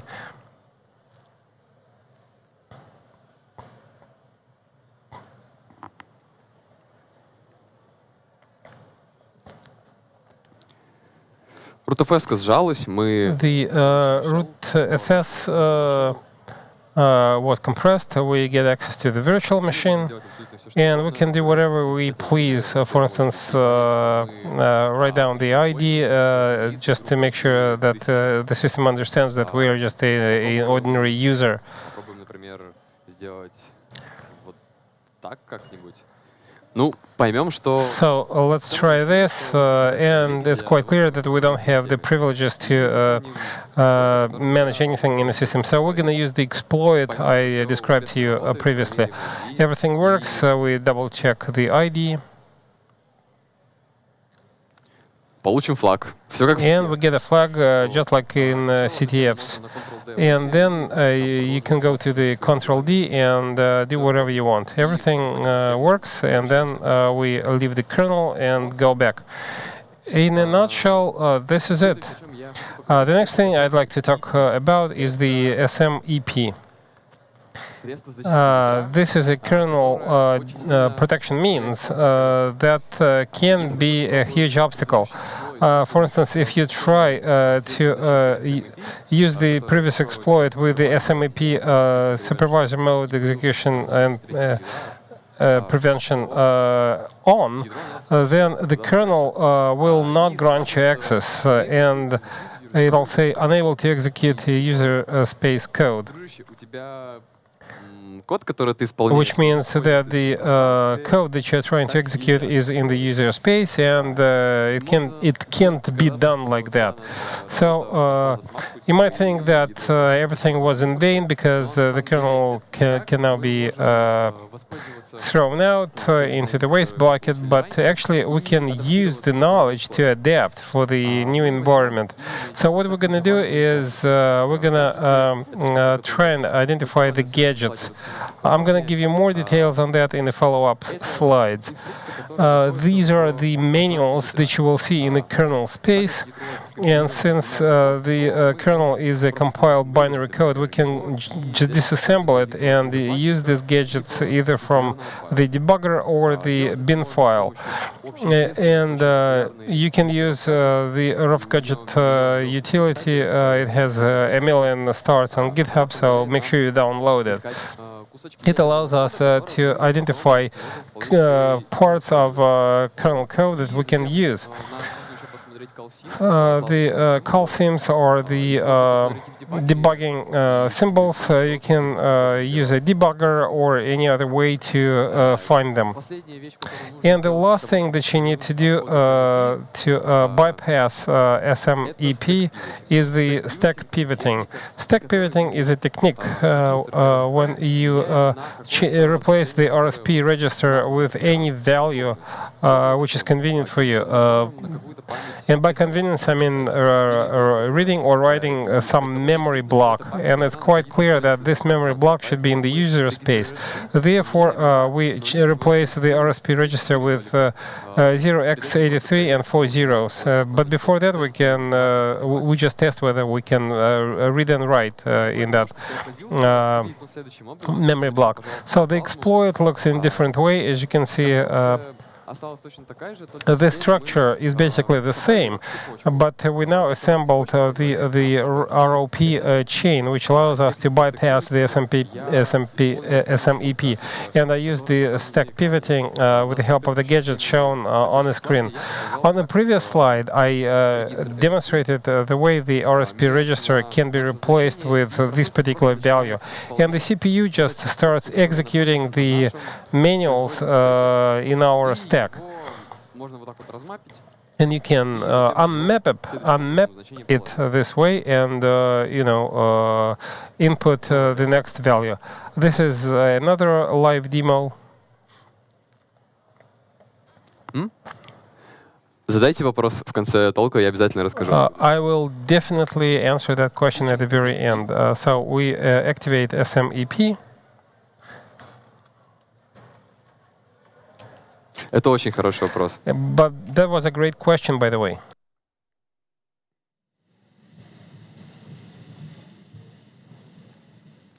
Проверим наш ID. Let's check our ID. Выполним exploit и We execute the exploit and everything works. The IDA is different and we can do the cat root flag. Everything works perfectly.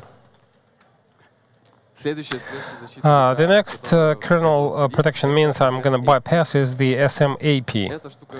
And it's more powerful than the SMEP. When I first saw this log, I did not understand anything because it doesn't say what went wrong. The kernel says double fault, and then it's up to you to decide what it means. Actually, double fault occurs because the SMEP supervised mode execution prevention does not allow you to use the user in sign in the kernel space. In other words, when you are in the kernel space, you cannot get access to the user space. And the only thing we can legitimately use are copy from user functions. And when the control flow is hijacked, this SMEP cuts off the attack I demonstrated to you the previous time. So the first thing that we can do is put our ROP chain into the kernel space rather than the user space. In that case, the SMAP will think that everything is fine because we're in the same kernel space. So we will flow the buffer with some holder, and everything else will be erased with our ROP chain and gadgets. This is the way it's going to look. The structure, again, is basically the same as compared to the previous exploit, but this is the way to bypass the SMAP.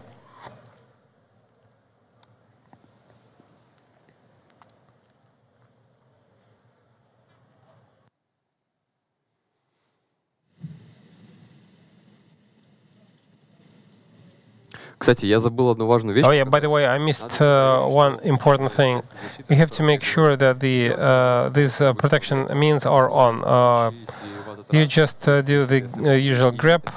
Let's double check that the SMEP, SMAP are on. It's in the proc FS, and you can type in the SPU info. And as you can see, both SMEP and SMAP are on. We do the exploit, and everything is fine. And one last thing I want to cover, and I guess this is the most important part of my presentation, is that on a daily basis, we detect multiple vulnerabilities. I was talking about the Linux kernel, but other projects focus on that as well. And on a daily basis, guys crash KCTF, they use sysbots, they debug kernel bugs, and so on and so forth. But this is a code written by a man, and all these vulnerabilities are a human factor. In my case, this vulnerability can be debugged in the following way. You just need replace copy from user no fault with copy from user, and it's a safe function that double checks the size of the data fed from the user space to the end buffer. And if it's more than 32 bytes, then the process is killed and nothing is transferred.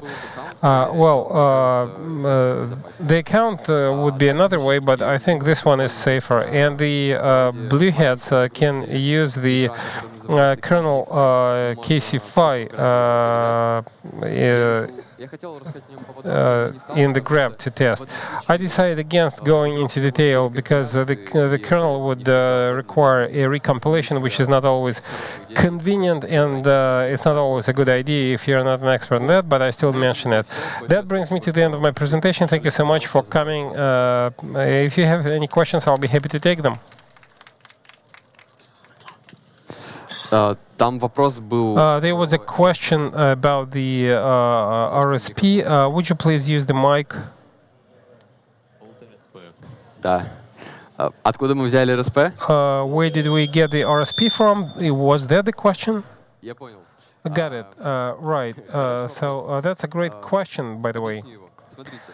Let me explain something. When we hijack the control flow, we cannot just throw the kernel out because we get access to the root. You have to restore it and go to the previous execution context. And I cheated a bit. Let me be honest about that.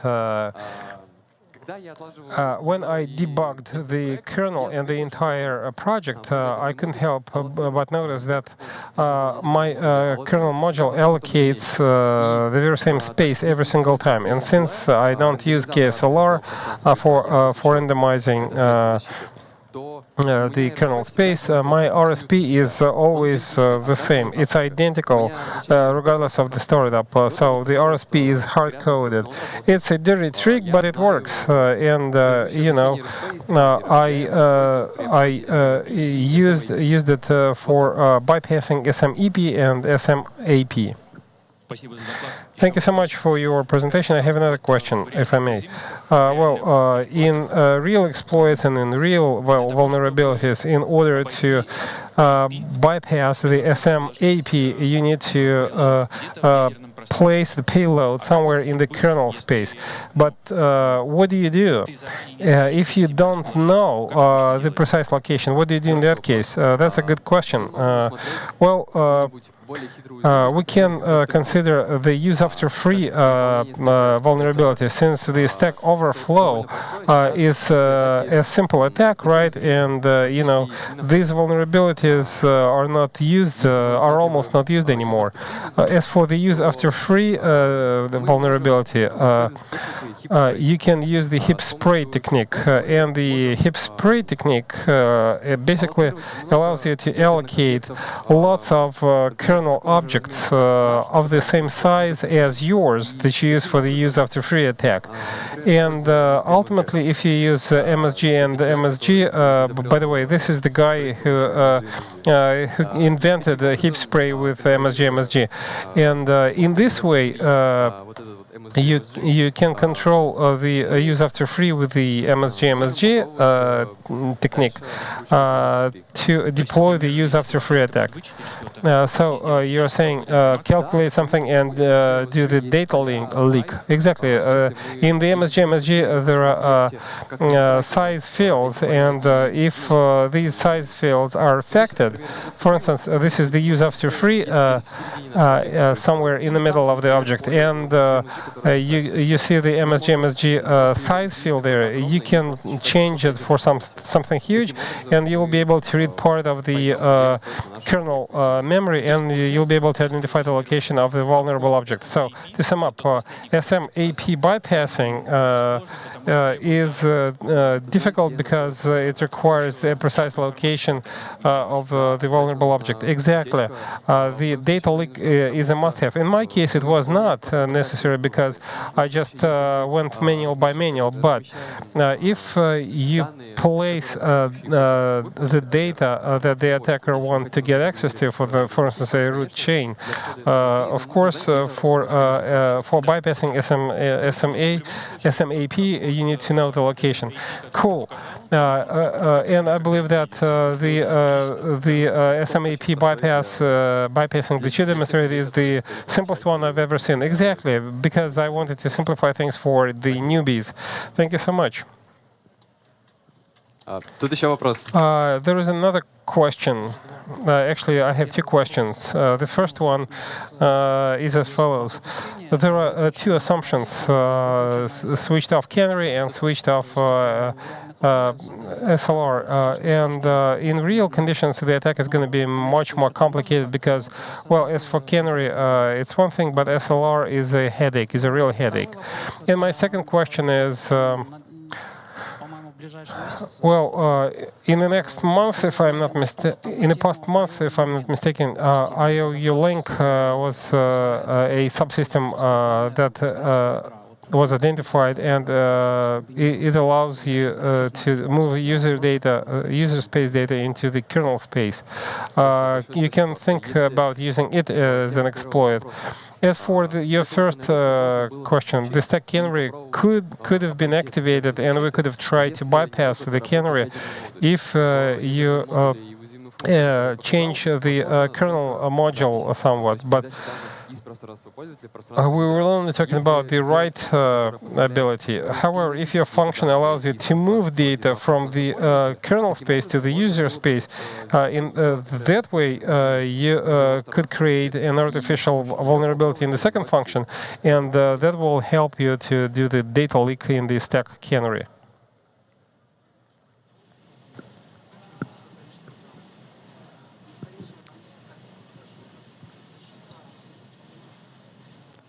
Хорошо, спасибо большое. Right, thank you so much.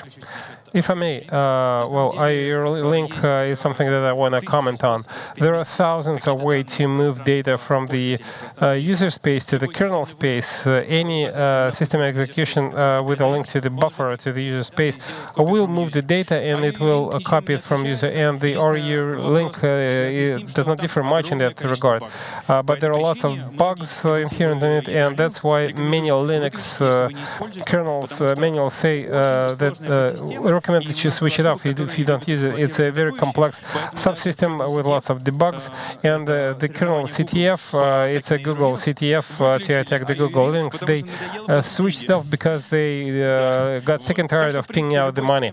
So any system execution that allows you to copy data into the kernel space, even if it's the file descriptor right, it'll do the same thing as the IOU Link.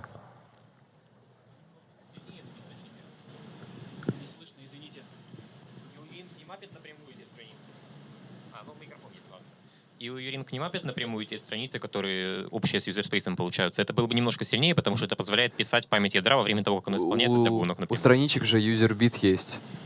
The user bit is available to pages. For instance, you have kernel pages, user bit, and the SMAP does not work that way. Я не знаю, делать ли оно так с его Я не уверен, что так можно. I'm not sure that you can do it for the IOU Link, but ePPF works that way. So you have a JIT inside the kernel, and from the user space you inject a code into the kernel space, and this is so for that. And ePPF is recommended to be switched off for security reasons. It's off by default. There is a config that prevents a non-privileged user to execute ePPF. If you reconfigure the kernel, it will not work. And by the way, Yesterday, the Chinese talked about out of bounds in various file systems, and they used UPPF JIT-Spray to deploy their attack. It was a very interesting presentation. Watch the video.